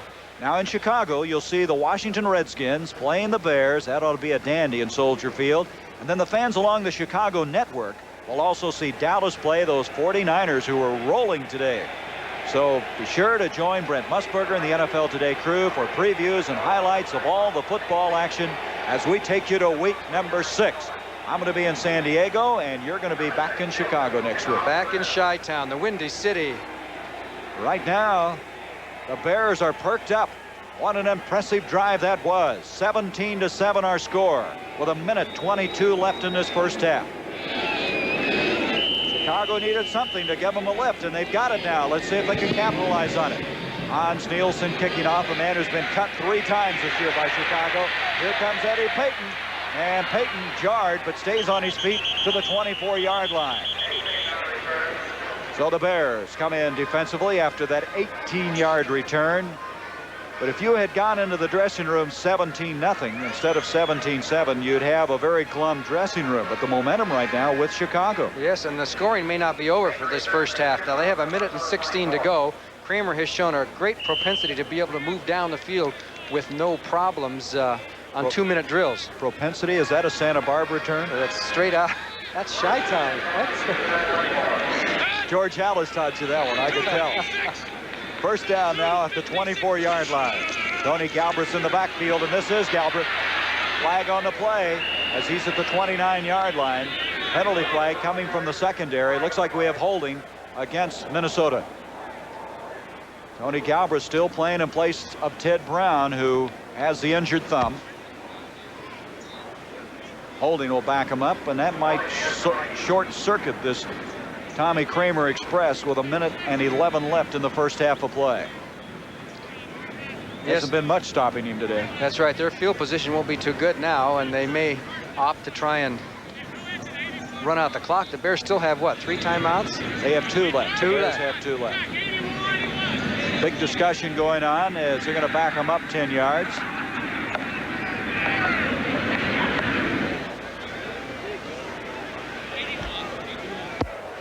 Holding, 81 offense, first down. That's Joe Sensor, the tight end. So it'll be 1st and 20 at the 14-yard line. 17-7. Minnesota trying to win their 10th in a row here in Metropolitan Stadium against Chicago. The Bears have a little life now. Todd Bell falls down in the backfield. He tries to get back defensively. Here's Ricky Young, no place to go. Good reaction that time. Bruce Herron, 51, was over there. The Bears are trying to call the quick timeout because they want to get the ball with some time left in the game. They lost about 5 or 6 seconds. It was kind of embarrassing for Todd Bell. He went over. It's that turf down there. He fell down back on the sod. And obviously this Viking crowd really loved it. Now with 1 timeout remaining, Walter Scheid goes over, Buddy Ryan, Neil Armstrong. So the Bears all of a sudden, after kind of hanging on, now have taken the initiative, and they want the ball back with last-ditch effort coming up in this first half. Now the momentum can switch in a football game. Well, at halftime, we have Brent Enner giving us highlights and scores, but also a very interesting feature. So look at some of the top running backs in the NFL. How about this for some company? Billy Sims, Wilbert Montgomery, Earl Campbell, William Andrews, and Walter Payton. Should be interesting. A look at some of them, and you notice a lot of those are in the NFC, showing you how many young running backs in the NFC, like Sims and Montgomery. Coming on, O.J. Anderson. Look at the sod situation. Those guys are going to be worn out by the end of the day. They run out, try to replace the sod, pack it back down where they had the infield for the Minnesota Twins. Of course, the Twins season is all over. 1:01 left in this first half. 17-7, Minnesota. They have a 2nd down and 20. You think they're going to go to the air? Well, Kramer is able to do about anything. Look out, Rashad and Sammy White. 3 wideouts are in. But he gives to Galbraith. And Galbraith out to the 20-yard line. Still 13 yards short of the first down. Brings up a 3rd down. And the Bears now will ask for their final timeout. Chicago has no timeouts remaining. They hold them here. Without that timeout, it'd be awfully difficult. That's right, because the Vikings would probably run the ball, and they can't stop the clock, and the Bears would get it with about maybe 15, 20 seconds to go. But again, that touchdown, that strike from Evans to Baschnagel has to give this game an entirely different complexion than what it was for about the first 25 minutes. Game pivoting around on that drive, and Chicago, who is looking for something to get them back on the winning side before they return home next week against the Washington Redskins. Overall, the Vikings and Bears series, the Vikings have won 22 games, Minnesota 16, as you see Tommy Kramer coming back from Bud Grant, who I'm sure told him, just run the ball now. Let's not try and do anything fancy. He doesn't want an interception at this point on a 3rd down situation to give the Bears an easy shot. Well, Minnesota started slowly last year. Boy, this year, after losing the first 2, they've come on extremely well. Down the stretch, they were 6-2 last year, eventually ending with a 9-7 record. They have a tough chore next week in San Diego. Anytime you play the Chargers, you have your work cut out. Of course, the Chargers will have a new wide receiver in Wes Chandler. 3rd down, still 14 to go. Ricky Young breaking tackles, and he is very close to the first down. Gary Fensick made the stop. Did he get the first down? I don't think so, but they are calling a timeout, and I don't know whether it's timeout Minnesota. Yes, now it's changed. Minnesota, who is just short of the first down, asks for their first timeout. So all of a sudden now the Bears, after using all theirs to try to get the football, First timeout. wishing now that the final 44 seconds were gone. Why did the Vikings call timeout? Well, they may be thinking that they're going to go for it now. Go for it on a 4th down situation with 44 seconds deep in your own territory? That would not be very smart, I wouldn't think. But anyway, they are discussing the situation on the far side. The measurement indicating they do not have the first down. They're probably the length of 2 footballs short. So it'll be 4th and 1 with 44 seconds to go. And no timeouts for the Bears. They're still discussing it now. I believe they're going to come in with the kicking team. I just can't imagine them doing anything else. They took a long time, though, didn't they, on that decision? Well, the thing was, they could have had at least 25 more seconds roll off the clock. So Coleman will be kicking from the 22. Now he backs up inside the 20. 44 seconds left to be played. Jeff Fisher is back deep for Chicago.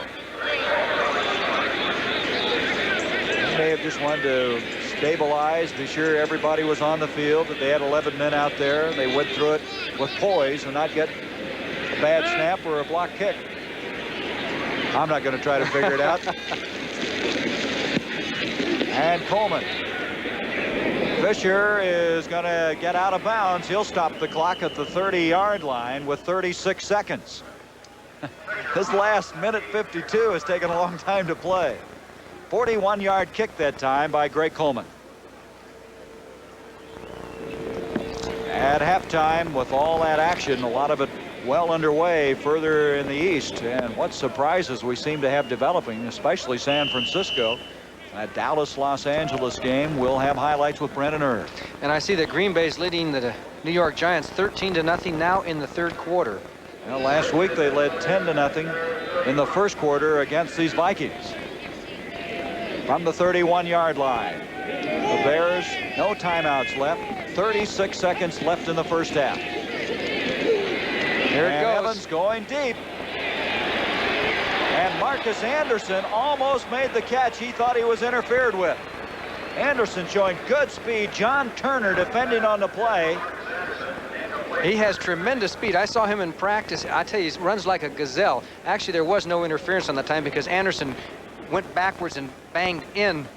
And if you could call interference on anybody, it would be him. But I think it's just a play where both players were going for the ball. But this Marcus Anderson, he can run. He was a dash man in college at Tulane. He has the school record at Tulane. He caught a pass that went 82 yards. He started the year with the Rams, was cut on their last cut, and picked up on waivers. With 29 seconds, 2nd and 10. Evans to Payton, and Payton for 2 yards.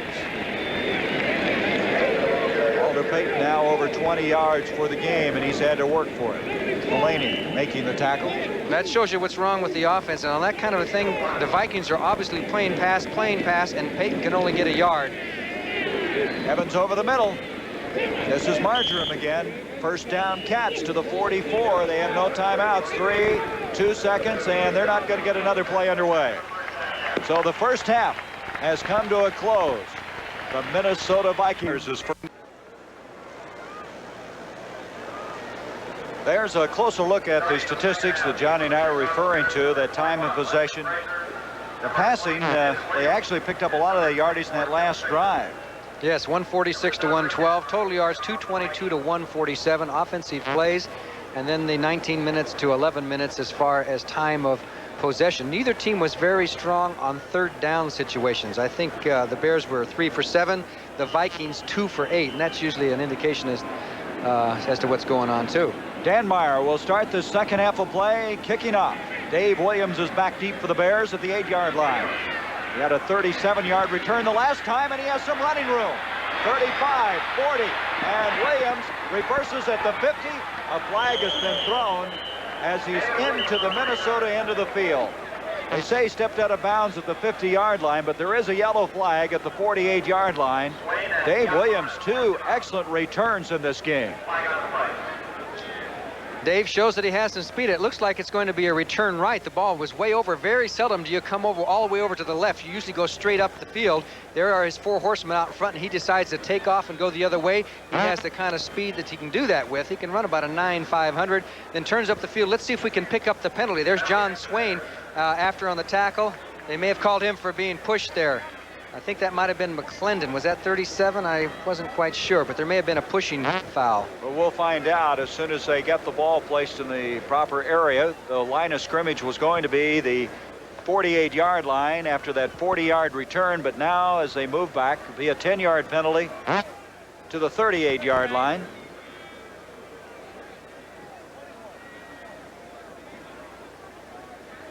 Talk to us, Tom. Illegal use of hands. 21 on the receiving team. First down. Well, that would be Les Frazier. That was Frazier. There is 21. He hits Swain right there. So it was not Willie McClendon. Still, though, good field position for the Bears at the 38-yard line. Evans to Payton, and Payton has a convoy. Sanders ahead of him, and look at him lower his head. It looks like he has a first down. Emmanuel Sanders, starting this game, led the way just like he did in college, and Walter Payton picks up a first down for Chicago. That's usually a pretty good sign when those guards can get out in front on those end runs, and Sanders played for the Bears' new offensive line coach, Dick Stanfield, and he liked Sanders, and he brought him in mainly because he was a good pass blocker, but he looked pretty good on the run block there, didn't he? Walter Payton gets him the first down to the Minnesota 49-yard line as we start this second half of play. 17-7, Minnesota with the lead. Payton again, and a lot of traffic. He picked up maybe a yard as the Vikings were ready for that one. Now this was the case. You're going to see all of a sudden a bunch of purple jerseys close in. Suey's leading the way, and from the other side you're going to see James White, 72. There's 37 teal, and all of a sudden you have 4 purple jerseys right there, and that does not say a lot for the offensive blocking. Thus far, 36 yards for Payton on 9 carries. He's had 81 yards, 97 yards, 64 yards, Monday night, 45 yards. Williams now has come in replacing Suey on a second down and 9. Evans with a shot, and that is complete for the first down at the 35-yard line. And that's Baschnagel, who earlier caught the touchdown pass. There's nothing wrong with Vince Evans' arm there. Straight 4-man rush. The Bears hold him out. Pretty good pass blocking. and then he zings it right in there. Bashnickel, who's very good at finding the hole on that 15 to 18-yard pass, made the grab, and the Bears are in Viking territory at the 35-yard line. And this is where they left us in the first half, moving the ball this direction very effectively. First down at the 35 of Minnesota. A revitalized Chicago team right now. Evans intended for Robin Earl. Defending on the play was Keith Nord, number 49. Too tall for Earl. And it'll bring up a second down and 10. But what a lift that touchdown gave the Chicago Bear team. And you talk about a lift. If they score here, then it's almost a brand new ball game. I think this will set the tempo whether the Bears score or not, because if they don't, it could make a difference. This is a very important drive for Chicago. This game has been sold out since August 26th. 48,000 plus. The last time the Bears will be playing here at Metropolitan Stadium. They'll be in the Metrodome next year. Second down and 10. 12:42 to go, third quarter. Payton somehow slides up the field for a couple of yards, but he didn't really have any running room at all as the Vikings were in the backfield. Studwell, Matt Blair combining on the stop on Sweetness. And at the 34, it's third down now, still 8 yards to go. Walter is playing with a little bit of a sore rib. He got hit in the chest a week ago, and does he have a flak jacket on? he had a flak jacket on last week. I can't tell right now whether he has it on. Looks like he does, yes. Third down, a long 8. Evans like to keep it going. Protection is there. Over the middle, Marjoram. A little too long as Marjoram having the coverage from John Turner. But give that offensive line credit. They really protected Evans on that play. And there was good coverage downfield. I think Evans threw that ball too far on purpose. He saw that Marjoram was well covered inside, outside, and he just zinged it over everybody because he couldn't hold on to the ball too much longer. Bob Parsons will come in and kick at the 12-minute mark. Eddie Payton at the 10-yard line. Well, the Bears started out but couldn't complete this drive. They have decided not to try a 50-yard field goal. They probably could have tried it for 50, but it's a pretty good distance for Hans Nielsen, who has yet to hit his first one in the regular season of play. Low snap. No real rush put on. Parsons aiming for the corner, and he's going to get a beauty. Ball is going to roll down to the 6-yard line. So Parsons on 2 occasions has kicked inside the 20 effectively. He had 9 inside the 20 coming into this game. He's added 2 more at the 11:49 mark. The Vikings have the football for the first time in the second half from the 8-yard line. Ted Brown is back in after leaving in that first half with a thumb injury. He's back there along with Ricky Young, and this is Brown. 10, and he's out of bounds at the 13-yard line. Okay, for an update on that St. Louis and Dallas game, let's go to New York and Brett Musburger.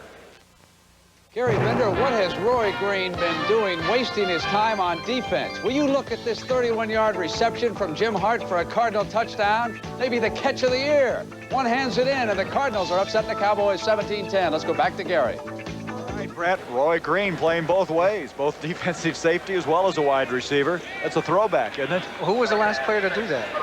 I don't know. The center from the Eagles. Didn't he do that? Chuck McNarick? Maybe so. I don't know. Second down now, 6 yards to go.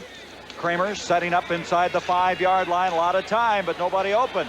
Brown was covered very well by Hartenstein, who had drifted over from his defensive end spot. It appears that the Vikings have flattened out a little bit ever since the first quarter. They haven't really sustained too much in the way of drives, and they kind of sat on that 17-0 lead. They're going to have to get themselves a drive going, or the momentum could definitely shift in this game. And now they have a 3rd and 6 situation deep in their own territory. Key play. Boy, it's interesting how emotions change. It looked like the Bears were doing that earlier, and now the Vikings are a little bit flat maybe, but give some credit to that Chicago defense. Hartenstein that time covered it very well. Kramer with a touchdown and an interception. On the 3rd down, the blitz, and Brown thrown behind him. He didn't have time to get the ball where he wanted it, had to get rid of it. Jeff Fisher. You're going to see Fisher come from the left side of your screen, number 24, and he just put the rush on Kramer, and he had to dump the ball before Ted Brown or anybody else was alert to make the reception. So the timing was off, and the blitz worked, and Minnesota will have to punt. And the Bear defense is creating some problems right now. They're making things happen. Coleman to kick. There's his average for the day. Busy day after not kicking at all a week ago. Let's see if they put the rush on. They're putting the return on. Jeff Fisher drifting over, making the fair catch signal at the 46-yard line. So the Bears with excellent field position. Chicago, after that 41-yard kick, trailing 17-7, 11:29 in the third. With Johnny Morris, I'm Gary Bender. 11:29 to go in this third quarter. The Bears with an excellent opportunity, operating from their own 46.5-yard line. They trail by 10. Vince Evans off to Walter Payton. Payton trying to get the corner, and he's going to get out of bounds at about the 48. A lot of running, but not a lot of gaining on the play. Mark Mullaney strung it out very well, the left defensive end spot. The Packers still leading in the Meadowlands, 20-7. And Kansas City trailing New England. New England hasn't won yet. Yeah, they're 0-4 going in. And Houston, who's played very good defense throughout most of this year, and Cincinnati. Boy, that's some struggle. Pittsburgh, not all that easy over Bum Phillips. The Steelers were 2-2 going in. Steelers winning in overtime last week. Second down and 10. Eichenagel, Margin split out for the Bears. Evans straight back to throw. Protection is there. Marjoram out of bounds, and he's made another fine catch. First down at the 35-yard line. This young man really starting to come on his own. Put a nice move on Walt Williams that time. Made a little fake to the inside and dip to the outside. And you're going to see pretty good protection here. And then he just dips in and to the outside.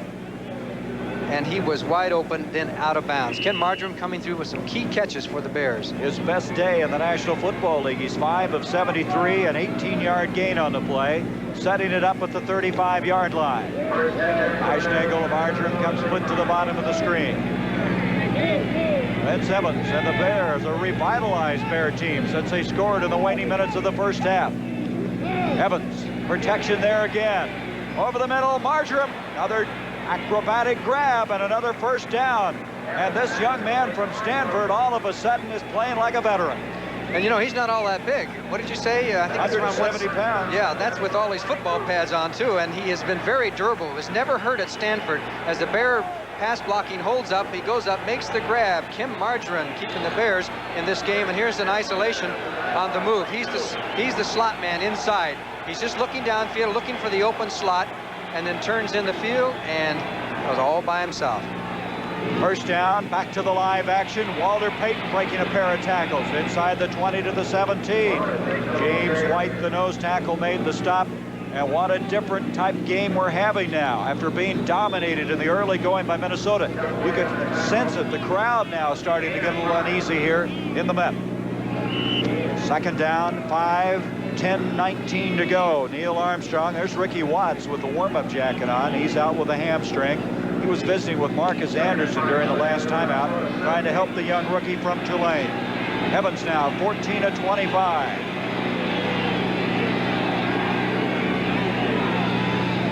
On a 2nd and 5, Evans quick look in, and it's complete to Eichenagel, and that will set it up 1st and goal. The ball right on top of the 10-yard line.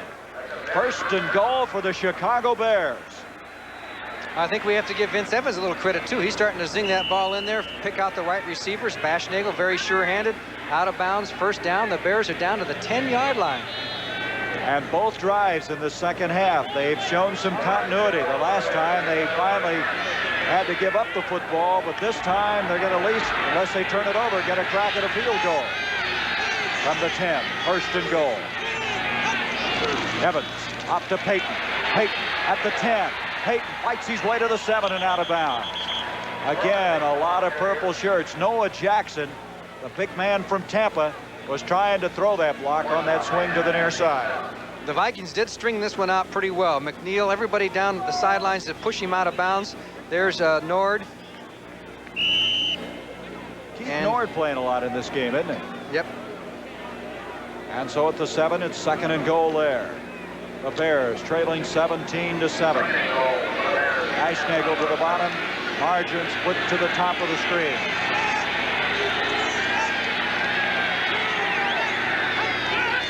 Evans to Payton. Payton has Sanders ahead of him. Payton inside the 5. He's down at the 4. Emmanuel Sanders, a pulling guard. Keith Nord, the strong safety, made the tackle. And you got to credit Nord with a heck of a play, because he had the guard in front of him, Sanders, who didn't throw, and he was able to get away from the guard and make the tackle. Pretty good play by Nord, not so hot by Sanders. This is a big play. 3rd and goal at the 4. They would like to go and get the touchdown here and not have to settle for the field goal. The Bears will bring Weischnagel to the bottom of the screen along with Marjoram, and this crowd now starting to really fire up. Minnesota had everything going their way early in the game. Evans wanting to throw. He's going to run. Evans, and he's in for the touchdown. There is that added dimension that Vince Evans, who led all the NFL quarterbacks in rushing a year ago, gives this Chicago team. There it is. Watch the move. He gets away from Matt Blair. Right here, he cuts back here. There was 59 on the tackle, and he just faked him out, deked him out, got into the end zone, and nobody even tackled him. Good play by Vince Evans, and that's why he's so important to be playing football for Chicago right now, because he has this dimension. He can take off and run 4.6 speed. He just went back against the grain, got into the end zone. Chicago's back in this football game. Say that again. This would put them within 3 if they can add the point after. Evans, beautiful broken field running.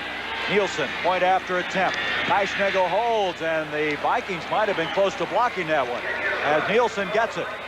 And now it's 17-14.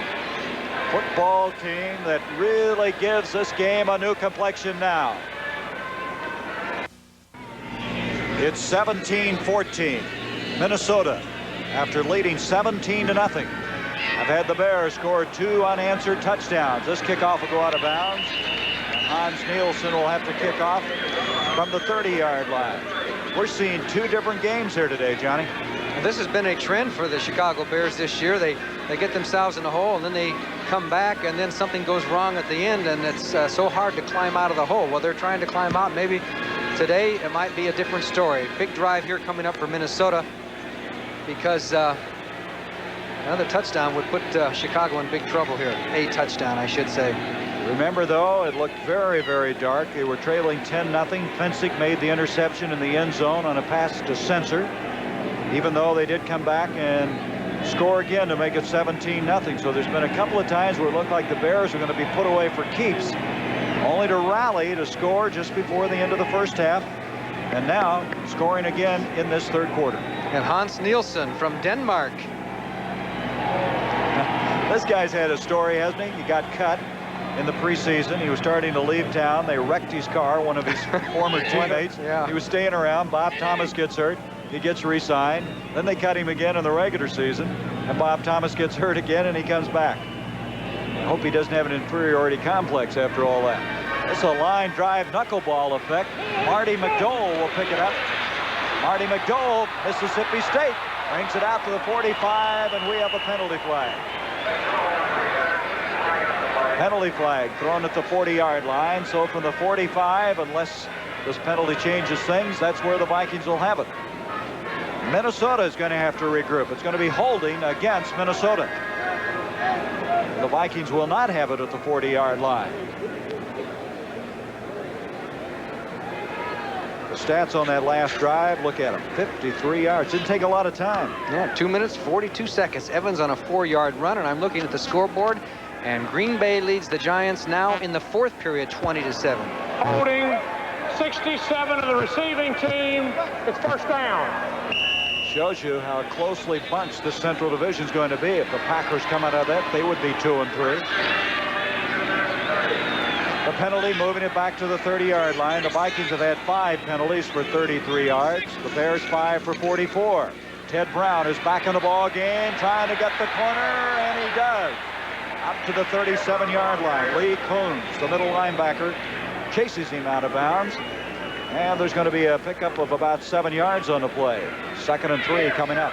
Well, they were able to get outside, and Coons showed a little mobility, getting all the way to the sidelines to push Brown out of bounds. But it's a 2nd and 3 situation, which a quarterback loves to have. As you look at the New England-Kansas City score, 24-17, New England, 4th quarter.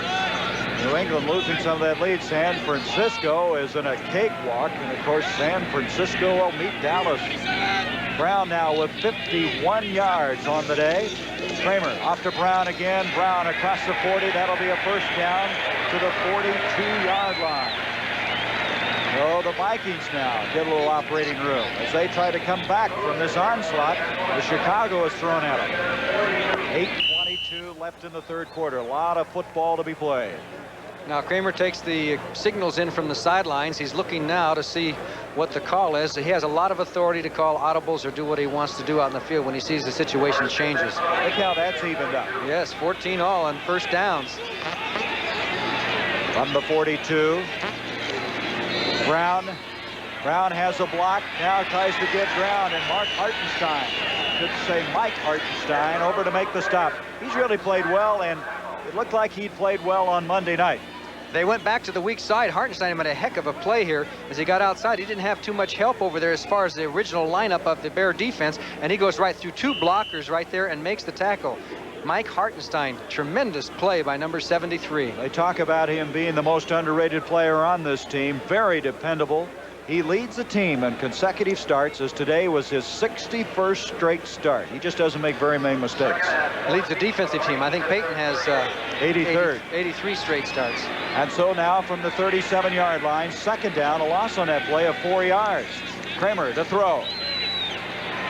Wide open Ricky Young. He cradles the ball. He comes across the 45 to the 46. That's still going to be about 6 yards short of the first down. Jeff Fisher defending on the play. There's number 73, Hartenstein. Let's watch his pass rush. There's a Steve Riley and Jim Huff blocking him, pushing him out to the outside. Page had come to the outside, and there was pressure coming. Kramer knew it was coming, and then he goes down, takes a little bit of punishment as Hartenstein was there. The Bears with 1 sack today, have 5 for the year. A lot of changes the last minute. Bruce Herron coming in, also Todd Bell on a third down and a long 5. Here they come. Tommy Kramer has some time. Rashad was Schmidt on him, but it's a first down catch to the 40-yard line. That ball looked funny, didn't it? That Kramer threw, but he got it there.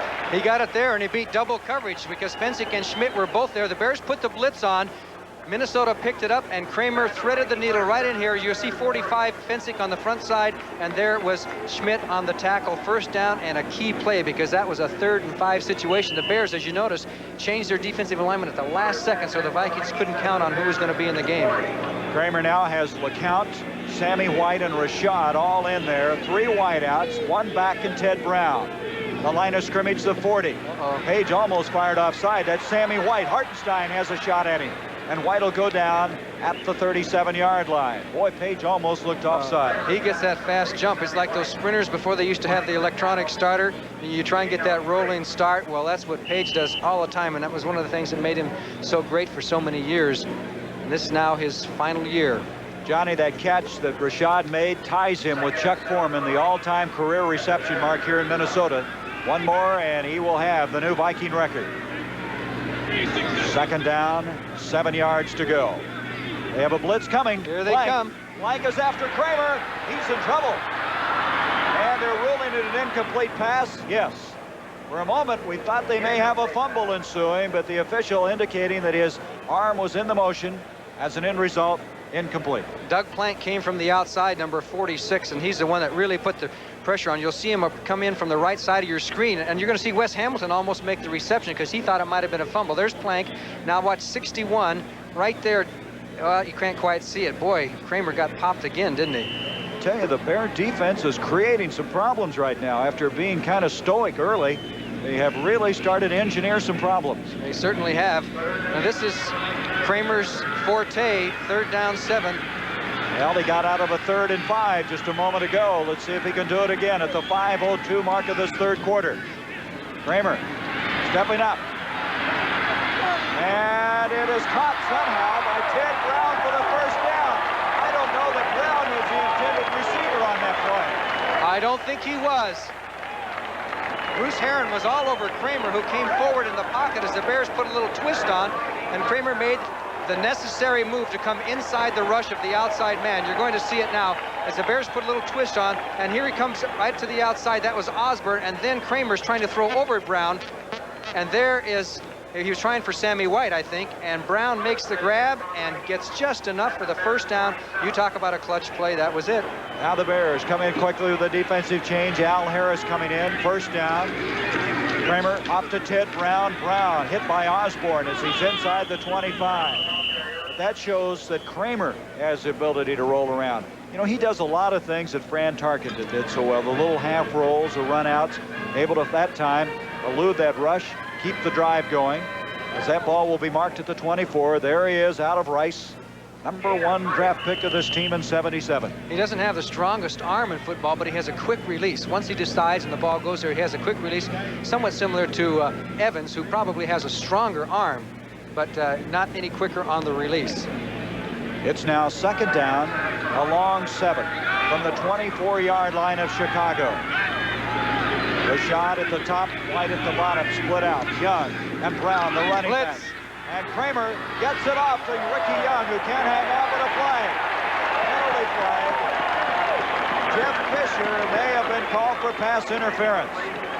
Fisher trying to stay with Ricky Young. I think you hit it right.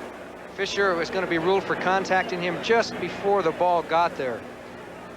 Ricky Young, a favorite target of Tommy Kramer, and evidently interfered with on that particular play. Boy, what problems they create for you when you can throw to guys like Young and Brown coming out of that backfield. Okay, nice soft touch on this pass, too. As the Bears came in with another blitz, the ball is over. Did Fisher contact him first before the ball got there? Tough call. But if he did, it was the arm away from our view there. It would have been his right arm. The official indicating that. Automatic first down at the 23. Bud Grant must have been on the sidelines after the Bears scored that touchdown and said, listen, guys, this game's getting too close. Get down, get a touchdown. Well, we have a 3-point game, 17-14. 3:25 left in the third quarter, but the Vikings now on a very impressive sustained drive. 2 third downs they've been able to convert. Tommy Kramer to Brown, straight ahead, all the way to the 12. And that will be a first down. Blank and Fensick hitting, but that play really opened up in the middle. Let's take a look here. You're going to see Kuntz trying to get in the tackle. Ricky Young put a block on him, and Brown busted through.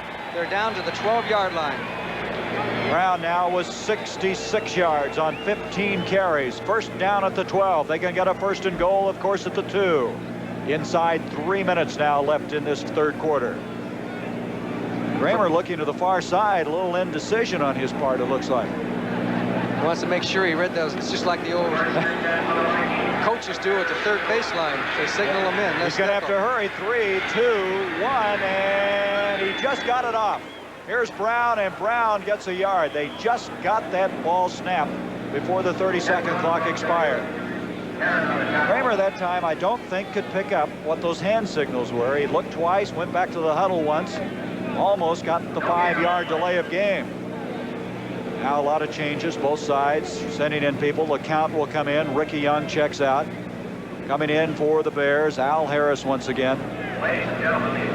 Boy, you see a lot of that now, don't you? Really, the Bears consider themselves as having 16 defensive regulars, 11 starters and 5 specialists.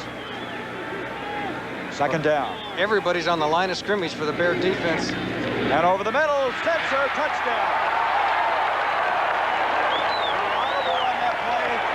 He may have audibled. The Bears all lined up on the line. You're going to see everybody blitz. And Spencer was left all alone. They weren't able to get there in time, and that's when you get those blitzes, and they can burn you bad. You can make great plays out of them, but they can also burn you. Here comes Otis Wilson, 55, does not get there in time. There's nobody to cover Joe Spencer. Easy touchdown, like taking candy from a baby when you pick up that blitz, and you got a quarterback who is alert and can dump that ball in a hurry. Spencer with his 3rd touchdown catch of this year. Point after attempt by Dan Meyer with 1:49 left in this third quarter. So the Vikings having their lead cut to 3, a battle back, a flag as he kicks it through. Let's see what the penalty's all about. Vikings getting a little more breathing room after having 2 unanswered touchdowns scored. And the penalty, let's see what it's all about. It looks like it's going to go against the Bears and be assessed possibly on the kickoff. So it's a 24-14 game. Offsides, defense, points good, penalize on the kickoff. That's what it'll be. They'll be kicking from the 40 instead of the 35. It's back to a 10-point lead for the Minnesota Vikings.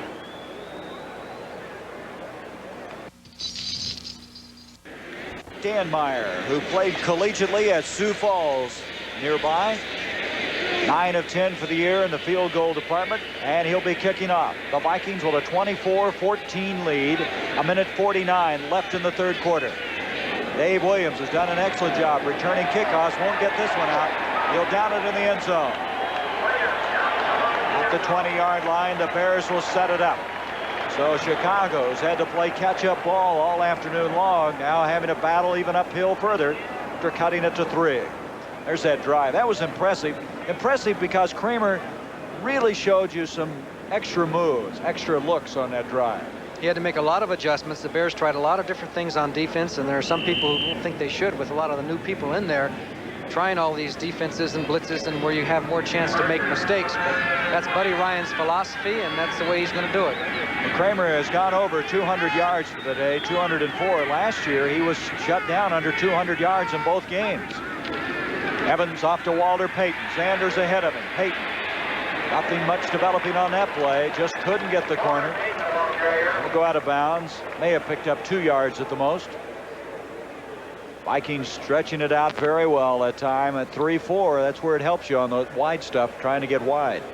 Well, the Bears have always had more problems running Payton against the 3-4 defense. And you're better off running out of an I against the 3-4, but they've had some problems from the I. Payton's not getting to the line of scrimmage, so there are just problems in the blocking on that offensive line, and Payton has made no bones about it. He said that he's not getting the blocking that he used to get, and the linemen agree with him. He's going to have to hurry this year if he's going to win that 6th NFC rushing title the way Tony Dorsett is going. Here is Payton, and a lot of congestion, but he leg drives his way to the 25. It'll bring up a 3rd down and 5 for the Bears there. 17 all. Dallas, the best start they've had in a long time. Your upset may be going right out the window. Well, now wait a minute. They're still playing 4th quarter. Hey. Boy, that may be all over. That is a real surprise, the way the Giants played Dallas last week. And this game, I don't know about the Washington Redskins. They're going to go 0-5. You're going to see them next week. Yeah. And a lot of times an 0-5 team, watch out for them. Buffalo leading. They're looking for their 3rd win. Less than a minute to go now in this 3rd quarter. Vince Evans on a 3rd and 5. He hits his man. That's Dave Williams. Williams is open, has a 1st down at the 40-yard line. Nice catch by Dave Williams. Matt Blair defending on the play, and the Bears have some field position now at the 40. Key 3rd down play. Williams out of the backfield. He comes in on the 3rd down situations here. That was Nord, I believe. And he got away from Nord, goes upfield and gets a key 1st down for Chicago as Matt Blair made the tackle. At the 40-yard line, the 1st down. Williams, you might recall, led this team in catches in 79 with 42 of them. He's on the sideline now. Evans on a play action. Marjoram, and he goes out of bounds. Marjoram inside the 40. I think the Bears have found a new receiver in this young man. Walt Williams defending. He beat the zone that time. They had him short and deep. Williams was up short, Nord was deep, and it was actually obviously Vince Evans' secondary receiver. He wanted to throw the other way, and he hit Marjoram, who found the hole between the 2 defenders, and it's a 1st down Chicago. 21-yard pickup, and Marjoram now has 107 yards on 7 catches. Obviously his best day thus far in the National Football League. This will be the last play of the 3rd quarter as Payton tries to turn the corner, and he's knocked out of bounds. At the 37, a gain of 3. And so we have played through 3 quarters here at Metropolitan Stadium. The Minnesota Vikings with a 10-point, 24-14 lead. The Chicago Bears trailing by 10, but moving the football. They have a 2nd down and 8 as we start the 4th quarter. The ball at the 37-yard line of Minnesota. the problem with a team when they get behind, as the Bears have had to play from behind all year, is that if you make one mistake in a key drive, one fumble or one this or that, it just takes you right out, you know, and you're always psychologically right on the edge. You can't make a mistake. Vince Evans now for the day, 199 yards in passing. Wide open far side. This is Marjoram, and Marjoram is close to the first down, belted hard at the 30-yard line. He may be a yard short. The Marjoram was open, wide open. There had to be a mistake in the Minnesota defense that time. There wasn't anybody within 5 yards of him. You know, he was upset that they banned Stickum. He used to like to wear Stickum. He always did, even when he was in college. He sneaked it on. He said he takes special pills that reduces your, that gives you extra saliva, and you put it on your hand, and it helps him catch the football. Can you believe that? What? That's the truth. There's some kind of pill that can make you have saliva, which you can get and put on your hands, and it makes your hands stickier. Boy, if you'd have had that, you may have caught 100 passes a year. Third down, a yard to go. Evans sneaking it. And that's that play that Evans runs probably better than anybody in the National Football League. That will give him the first down inside the 30. And so the Bears are still very much alive. Marjoram with 8 catches in the game comes back in as Cobb goes out. They had 2 tight ends, Cobb and Earl, on that play, as we don't expect to see Fisher. Fisher is still slowed with that right knee injury. First down, Chicago. 13:45 left in this game. A lot of time. A 10-point difference in favor of Minnesota. Fleischnagel and Marjoram come split out.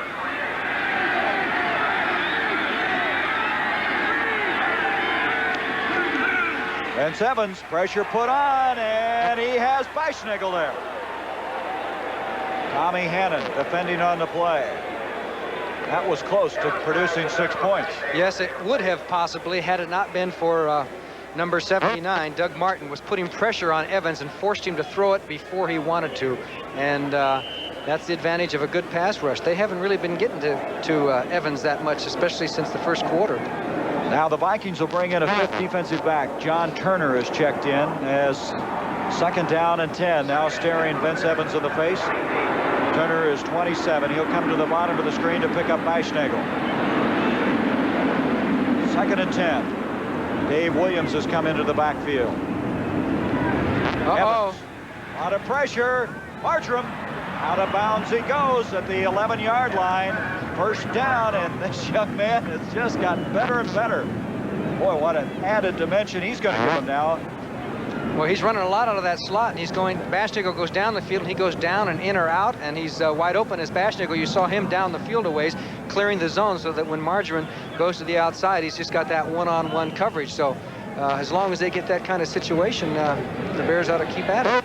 9 catches now for Marjoram, 131 yards. We'll have to look up the Bear record for receptions in one game. First down. At the 11-yard line, Suey now back in there with Walter Payton. This is Payton. A lot of congestion. Payton gets inside the 10, makes it possibly to the 8-yard line. It'll bring up a second down. Just a lot of people in the way there. A lot of congestion as he tried to come to the near side. Dave Williams will now come in with the play for the Bears as we have 13 minutes left in this game. The ball will be marked at the 8, second down, and still a good 7 to go for a first and goal. They can pick up a first and goal at the 1. Williams in with the play. The Bears battling back. Payton now has 58 yards on 18 carries. Marjoram, Fleischnagel to the top of the screen. It looks like one-on-one on Marjoram up there. And that is Turner trying to pick him up. Fleischnagel, touchdown. Brian Fleischnagel made the cut on Willie Teal. Beautiful timing that time between Evans and Fleischnagel. Nice move by Brian Fleischnagel. He beat Willie Teal. And it was Marjoram who went to the inside. It was Fleischnagel to the outside. And he just put a dip move on it. And Evans, you got to give him some credit. He lifted up and over, and a perfect pass right in the old shoulder pads. Touchdown, Chicago. And as you said, Gary, it's still a football game. 24-20 could become 24-21. You know, that may be their longest drive of the year, 80 yards on 11 plays. Fleischnagel, his second touchdown catch of the day. And a chance now to cut it to 3 is Nielsen. On Nielsen underway. He hits it. You always have to be a little concerned about Minnesota on point afters. They've had 50 blocks since '76. We'll return to Metropolitan Stadium. This word from your local station.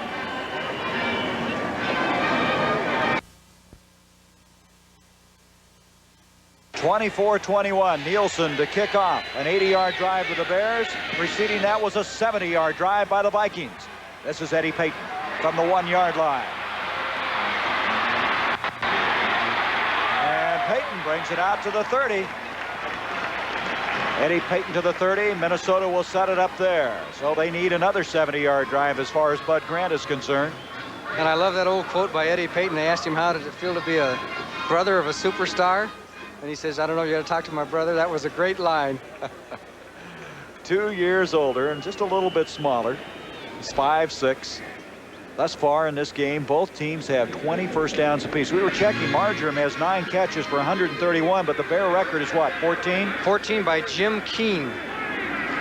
They mark the ball at the 29-yard line. 12-18 left in this game. Kramer and the Vikings leading by 3. Ted Brown.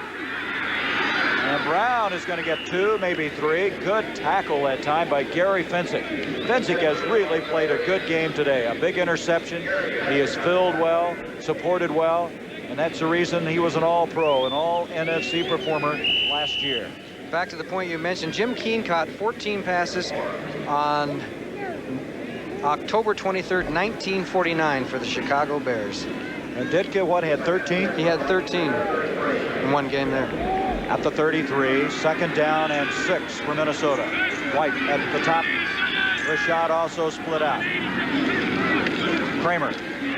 This is Rashad. Defending well was Terry Schmidt. Been trying to get that fly pattern down the far sideline, and Schmidt has defensed it well on a couple of occasions.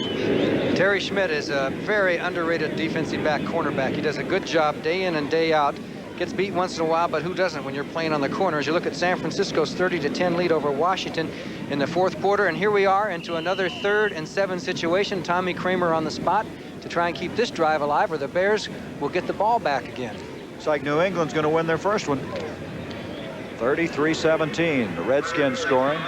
It'll be a tough one next week for Chicago, but don't think the Vikings don't have their work cut out for them next week in San Diego. 2 excellent games right here on CBS. Back to throw, Kramer. Hartenstein puts pressure on. White. White tried to change direction and go to the ball. Todd Bell was doing a good job defensively on him, and then Fensick came up to support on the play. 4th down, 4th and 6, and the Bears figure to get good field position on this exchange as Greg Coleman goes back with a 40.2 average. Very interesting football game that started very slow. Yes, and have you noticed there's been some penalties on the special teams, but basically it's a penalty-free game from the line of scrimmage. Fisher, who had an 88-yard return, the longest this year in the NFL against Tampa Bay, back for this punt. Coleman hits a beauty. Fisher from the 23-yard line. And he is dropped at the 26-yard line, and that's where Chicago will have it. Keith Nord racing down there. What a job he does on the special teams. That was a 44-yard kick that time by Greg Coleman. Here last in the NFC, or next to last in the NFC in passing, 13th, but that may change. Evans now has 230 yards, 20 for 32. And now with 11:18 left in the game, the Bears at the 26-yard line, trailing by 3. Evans off to Suey, and Suey across the 30 to the 32-yard line. And you can see that this offensive line has been picked up. They're firing out, and Suey got some blocking ahead of him. Going to bring up 2nd down, 4. 2nd and 4 from the 32. It's amazing how this game has changed complexion-wise. It looked like the Vikings were well on their way to their 3rd straight win, their 10th in a row here over the Bears. But all of a sudden, the Bears got up off the floor, and they're playing a fine football game. Evans off to Payton. Payton trying to get the first down. He will not. He's to the 35-yard line. Mark Mullaney, 7-year veteran out of Colorado State, made the stop. And they're still going to be a good 2, almost 3 yards short. Walter Payton draws the crowd, doesn't he? Yes, he does. And now we have a key call, which will be called by Vince Evans. However, Mike Cobb came in. He could have brought in a play. They have two tight ends in now, Earl and Cobb, on a short yardage. Third, it's a little longer than 2 yards. It's a long 2 yards to go. High formation. The Bears are 6 of 11 on third downs. Here's Payton trying to turn the corner. Oh, nothing doing. Now he reverses, and he's going to lose yardage clear back to the 22.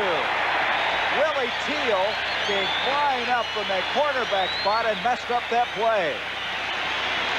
No chance for Payton as he goes. Look at the entire Minnesota defense just swung out there. They were waiting for Walter Payton that time. Teal came up. Here comes Scott Studwell.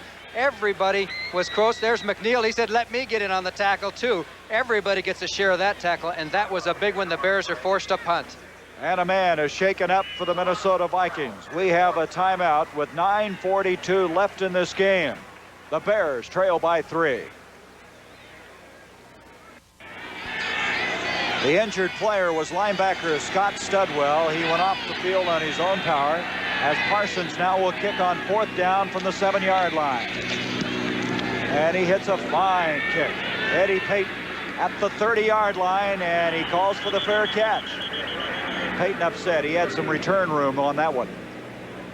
A punt of 49 yards that time by Bob Parsons. 70 yards away. The Vikings have the ball with 9:22 to play.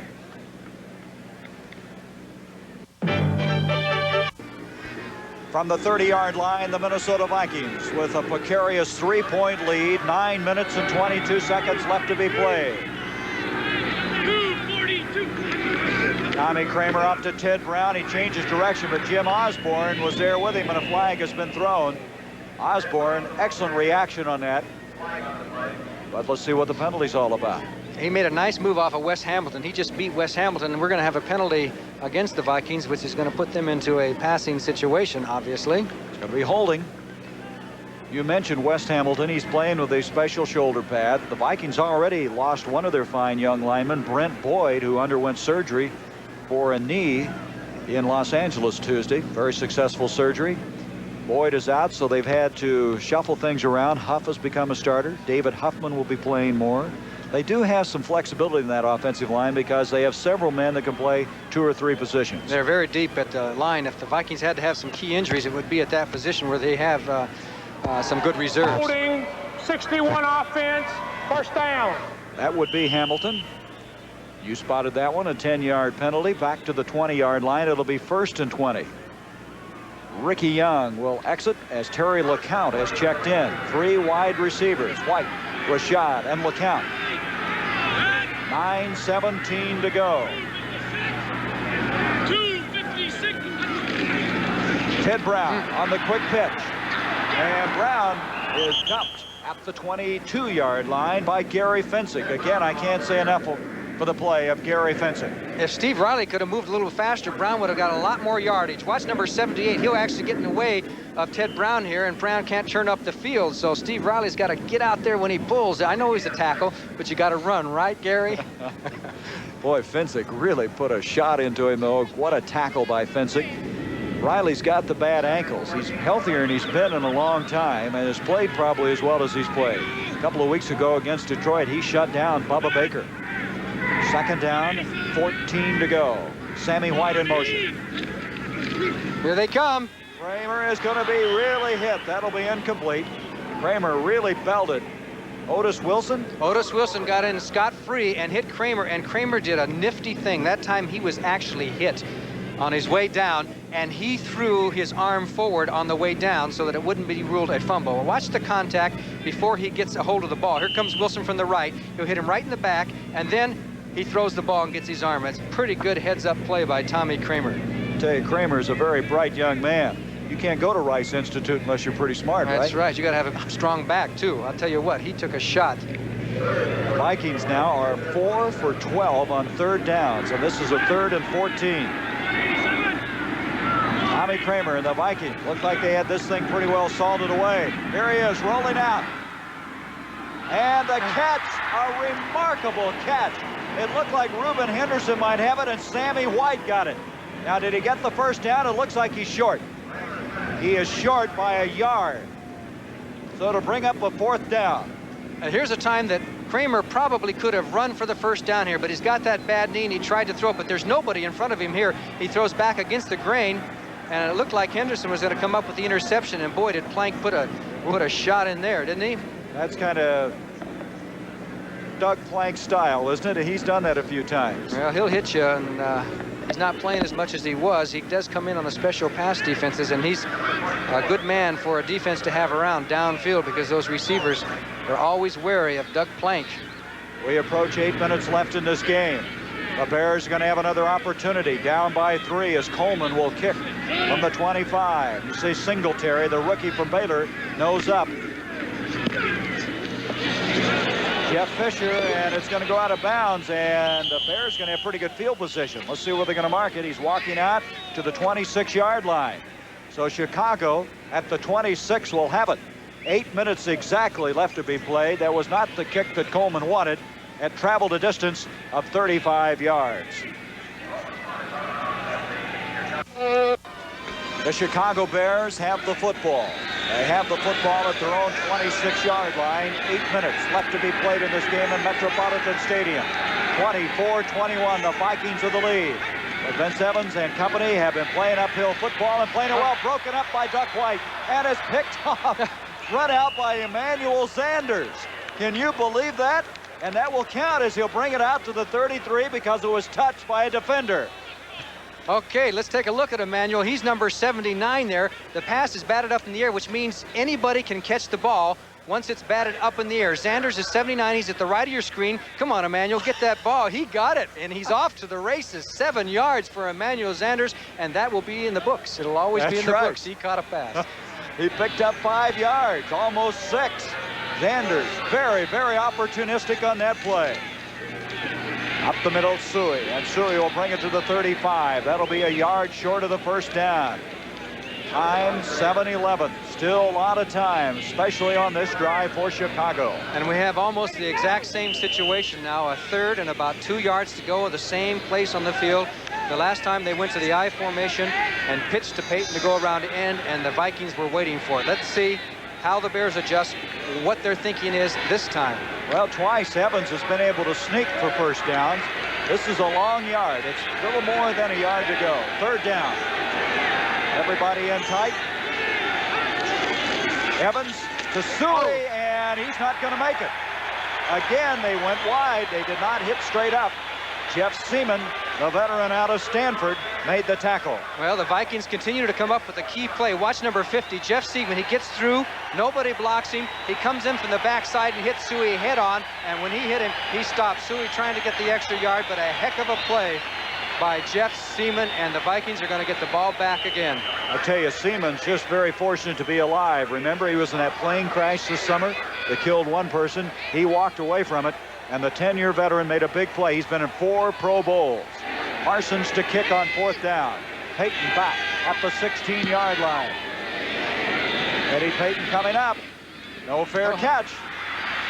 At the 30, reverses. This guy is dangerous, and he's going to be dropped at the 31-yard line. That was Willie McClendon who stayed with him and made the tackle. And now the Vikings, with 5:46 left, would like to kill the remaining time and hang on to this 3-point win. It's been a struggle for him after leading 17-0 in the early going.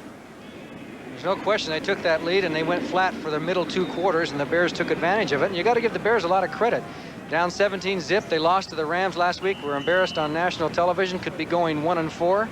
And they came back and fought back, and they're right back in this game. You got to give them some credit. 39-yard kick that time by Parsons. White and Rashad at the bottom of the screen split out. Let's see if they get conservative now with 5:46. They're not going to. Kramer, he just threw that one away. Actually hit one of the interior linemen. Well, he answered that question. They're not going to sit on it, it doesn't look like, if that's any indication on that particular play. Well, that kind of play doesn't eat up too much time on the clock, about 3.5 seconds. 2nd down 10 with 5:42. Both quarterbacks, Evans and Kramer, have gone over 200 yards in this game. Kramer earlier this year had a 333-yard day right here against the Detroit Lions. Blitz. On On a 2nd and 10, Walderscheid, they picked it up. Almost a remarkable catch by Sammy White. Kramer did a good job picking up the blitz, almost completed the pass. You got to thank Ted Brown for helping him get that pass off. You'll see 23 block 23. Len Walderscheid on the safety blitz is going to come shooting through there, and 23 Ted Brown is going to make a last-second block here to knock him off stride, and Kramer got the ball off, and Sammy White almost with a super catch. Good play. Showed me something about Brown, that he was able to pick up Walderscheid. Kramer now 19 of 36 for the 2 touchdowns, 216 yards. Look at that, though. This is not a statistic that Bud Grant's going to like. 4 for 13. Look at the Third down Bears. and 10. Look like they're coming again. They may be faking it. Yep, they were. Fencing drops back off. Kramer broken up, almost intercepted. So they'll have to kick it. And again, Johnny, the Bear defense has been able to hold. What a difference. They were last in the NFC, but they're not playing like last in the NFC right now. You can't notice anything about Bud Grant. His face looked just the same. Oh, I know it. Except I detected something. What? He's chewing the gum faster. Well, I think that is. Now watch him chew that gum. It's going faster and faster. We finally got the tip. After 14 years in the league, I think you can chew your gum a little faster.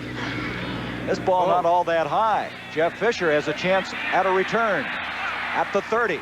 And Fisher is down to the 33. And the Bears again with reasonable field position.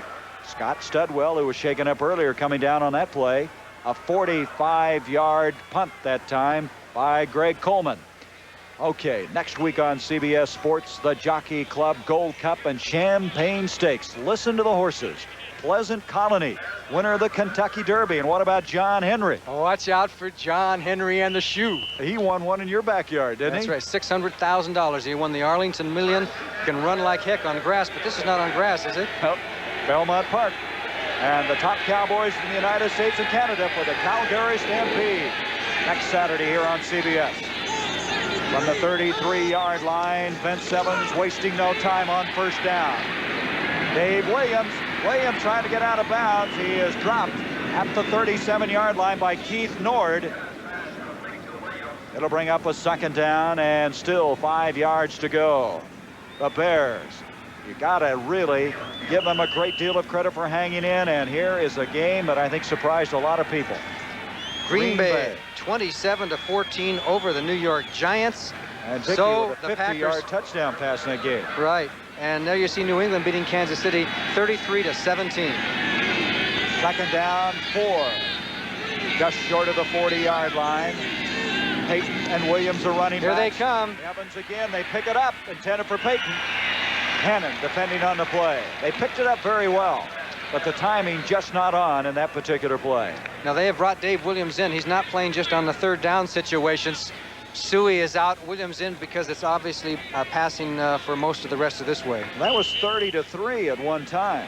Now it's 30-17. Washington can score a lot of points, and of course they have the #1 ranked pass offense in the NFC. Here we go for the 3rd drive in a row. 3rd and about this time a little bit more. 3rd and 4. Again, Williams and Peyton, the running backs. 3 wideouts on this play. Looks like the Here blitz, they they come. got it. Tommy Hannon broken up.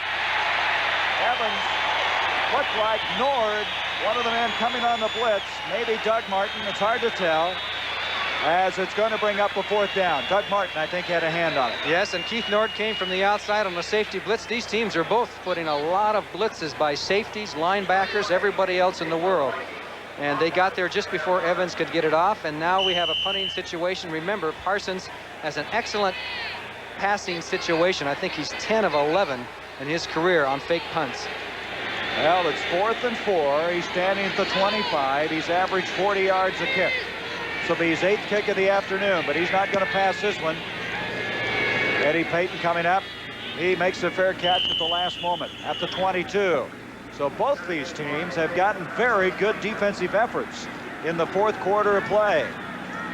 And so it's still a 3-point game here in favor of the Minnesota Vikings. All right, tonight on CBS, the start of our premiere. The fall season will get underway. It starts with 60 Minutes, followed by a special 1-hour Archie Bunker's Place. Then it's Alice, the Jeffersons, and Trapper John M.D. They're all new episodes. Kind of fun to have the fall season getting underway. Yes, I'm getting kind of tired of reruns. we haven't had a rerun here today. We've had some new things happen. From the 22-yard line, the Vikings, now with 4:26 left in the game, protecting the three-point advantage. 2:43. Kramer to Brown, and Brown bolts across the 25 to the 27-yard line. Vikings might be content now to stay on the ground, eat up the clock. 3 timeouts remaining for both teams. 4 minutes and 13 seconds left in the game. The clock is running. At the 27-yard lines where it set it up. Ted Brown, while he's not going to go over 100 yards today, does have 82. So he's put 2 good back-to-back games together on the ground. He's headed for a big year if he can avoid the injury this year for Minnesota. Kramer to Brown again, and Brown breaks out of there for the first down, and that is a big first down for the Vikings. And you might have to eat your words about his 100 yards. You said he had 82. He must be up to about 90 now. So Ted Brown gives them the first down across the 35 as we have 3.5 minutes left in the game. Kramer looking to the far side. Boy, I tell you, Minnesota, if they win here, they'll be 3-2. They go to San Diego. Detroit has a big one in Tampa Bay, but Detroit plays in Denver next week. To give you an idea how important next week is, Chicago returns home against Washington. Brown now with 91 yards, a 4.5 average. This is Ricky Young, and Young out to the 37-yard line. Will bring up a second down. The clock is really winding down now, 2:54, and as you mentioned, both teams have their full complement of timeouts, and the Vikings now have a 2nd and 8 situation. Look at that, 20-17. You know, last year the Cardinals lost in the last seconds on a tip pass over Roger Worley to Tony Hill, and they have won 7 straight, but I understand there's only a matter of what, 23 seconds left in that game. 23 seconds. So Dallas will fall by the wayside as far as being undefeated. And of course, Philadelphia has a big game Monday night against Atlanta. We're approaching the 2-minute warning. Ted Brown, and Brown at the 40, and he's across the 40 to the 41, and that will bring us to the 2-minute warning. Here's the final now. San Francisco did defeat Washington 30-17, and Joe Gibbs and his team 0-5, but San Francisco now 3-2. And they are going to be a tough adversary the remainder of this 1981 season. Speculating, what's Tommy Kramer going to do on a 3rd and 5 with 2 minutes left, the ball at his own 41-yard line? Do you think he'll go to the air, or will he stay on the ground?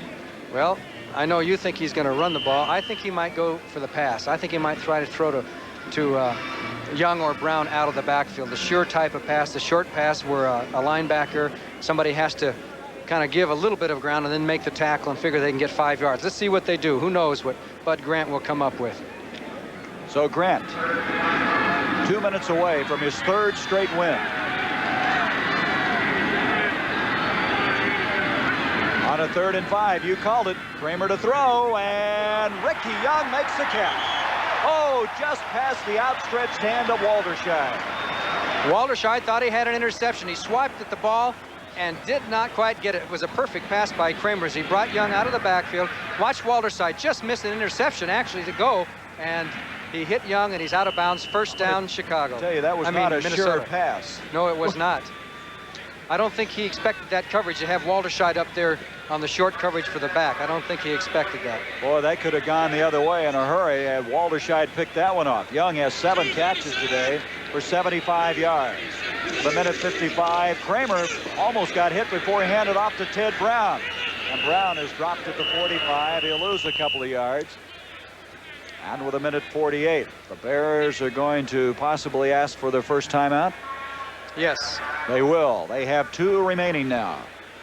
So from the 45-yard line, it'll be a 2nd down and about 13 yards to go. But to get back to that last play, you're talking about sure passes. When you throw them in the flat like that, it's taking a little bit of a chance, and he got away with it.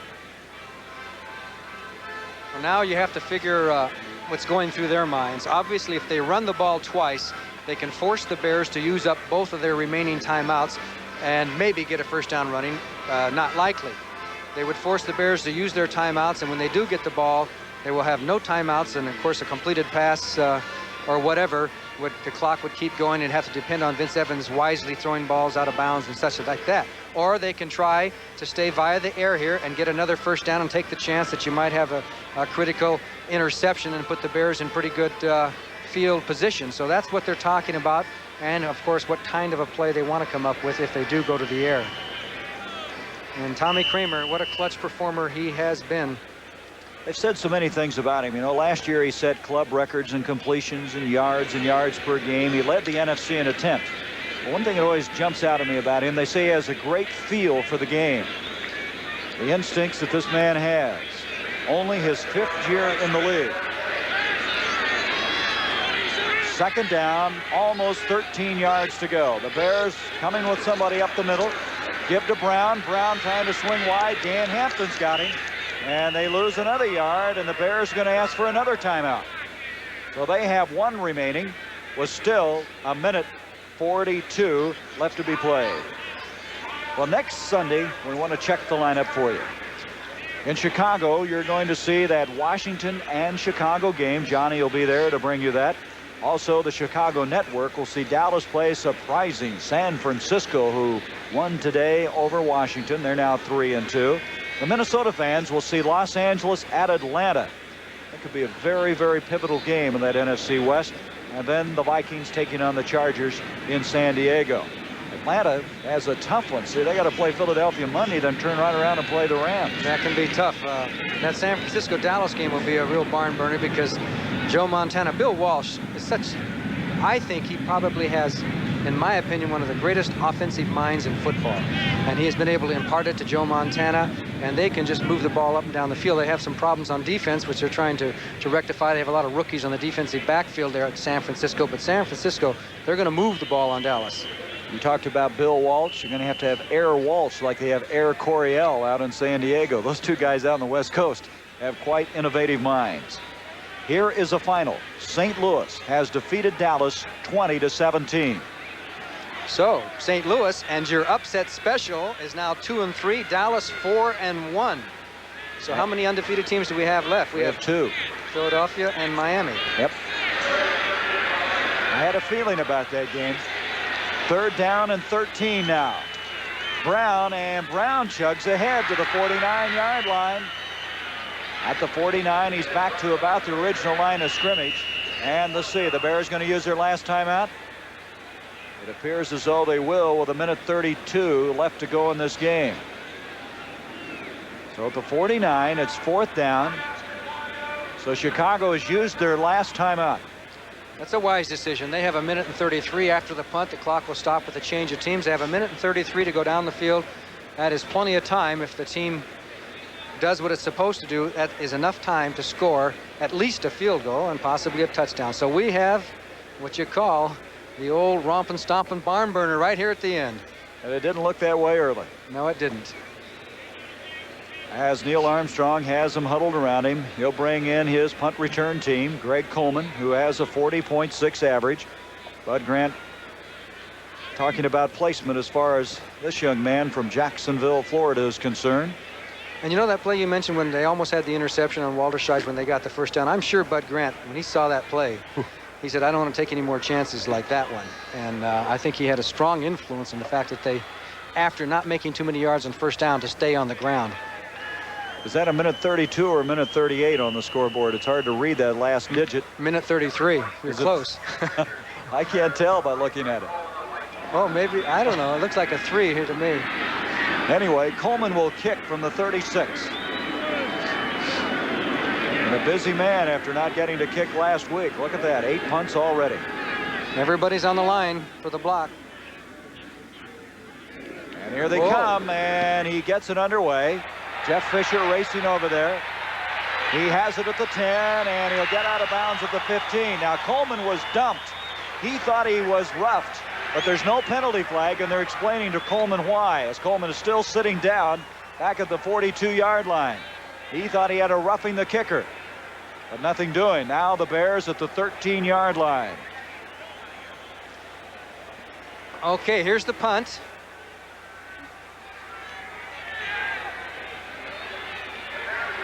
I don't know. I think that they're going to say that the kicker he was kind of forced into the kicker, and that probably was the call. All right, the Bears have no timeouts left. 1:24 left. Evans, a lot of time. He rifles it to Bashniegel, but Bashniegel cannot get out of bounds at the 34. First down, the clock running. 1:13, 1:11. Loads of time for Evans to throw that ball, and he really zinged it once he found somebody open. He's going to have to do something here to kill the clock with 1:04. Time again. Over the middle he goes. It's Marjoram, but again, the clock continues to run. He's about a 9-yard pickup on that play. Now they give him actually a first down. They moved the ball at the last moment. It's a first down at the 45. 45 seconds left. Evans, Payton, and Payton's open. He's going to go out of bounds and stop the clock with 40 seconds. And a flurry of activity. Machine gun rapid fire delivery that time by Evans. What a job he's done all the way from the 13 out of the 38 of Minnesota. You'll see Payton at the left halfback spot as Evans looks downfield. Payton dips to the outside, and there it was. Vince with the old slingshot arm. He had the double pump, and he put it there. And here was the missed tackle that really put him in bad shape, and Payton was down the sidelines, able to get out of bounds and stop the clock. They have 40 seconds to go. Walter Payton with his first pass reception today. Remember now, they need to get within field goal range to send it into overtime. Evans over the middle. Oh, almost picked off by Matt Blair. Blair had a crack at the interception at the 30-yard line. That stops the clock with 35 seconds left. Boy, has this happened in a hurry. Evans has really cranked this offense up. He has 293 yards on the day, 25 for 39, approaching 300 yards. And this could boil down to a last-ditch field goal attempt by Hans Nielsen, and that will be the biggest attempt of his young pro football life if that comes about. He's missed one attempt this year from 30 yards out. Evans' back time is there. Marjoram overthrown. They had 3 men drifting back. Teal, Williams, along with Hammond. And that stops it with 30 seconds, and now a third down 10. Now you got to think about if you want to go a little shorter and set up the field goal and still be able to get out of bounds. No timeouts left. That's the difficulty of this drive. You just had that one left. It'd make a lot of difference. Well, they should get their field goal team ready in case the pass is something that does remain on the field and they do get the first down. They'd have to hustle out and get that field goal team ready to kick. 3rd and 10 from the 38. Marcus Anderson is checked in. 3 wide receivers. Walter Payton. Payton to the 30. He's going to get out of bounds, and he stops the clock. Wait a minute. They tried to drag him back into the field of play, but Walter got out. Did you see that? Yes.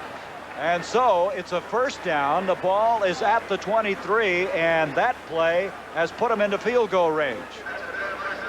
Okay, there was a slip down there as Payton just bananaed out again, and then you're going to see he does get out of bounds, and they tried to drag him back in. And Walter says, no, I'm out of bounds, I'm out of bounds, as Nord tried to bring him back in.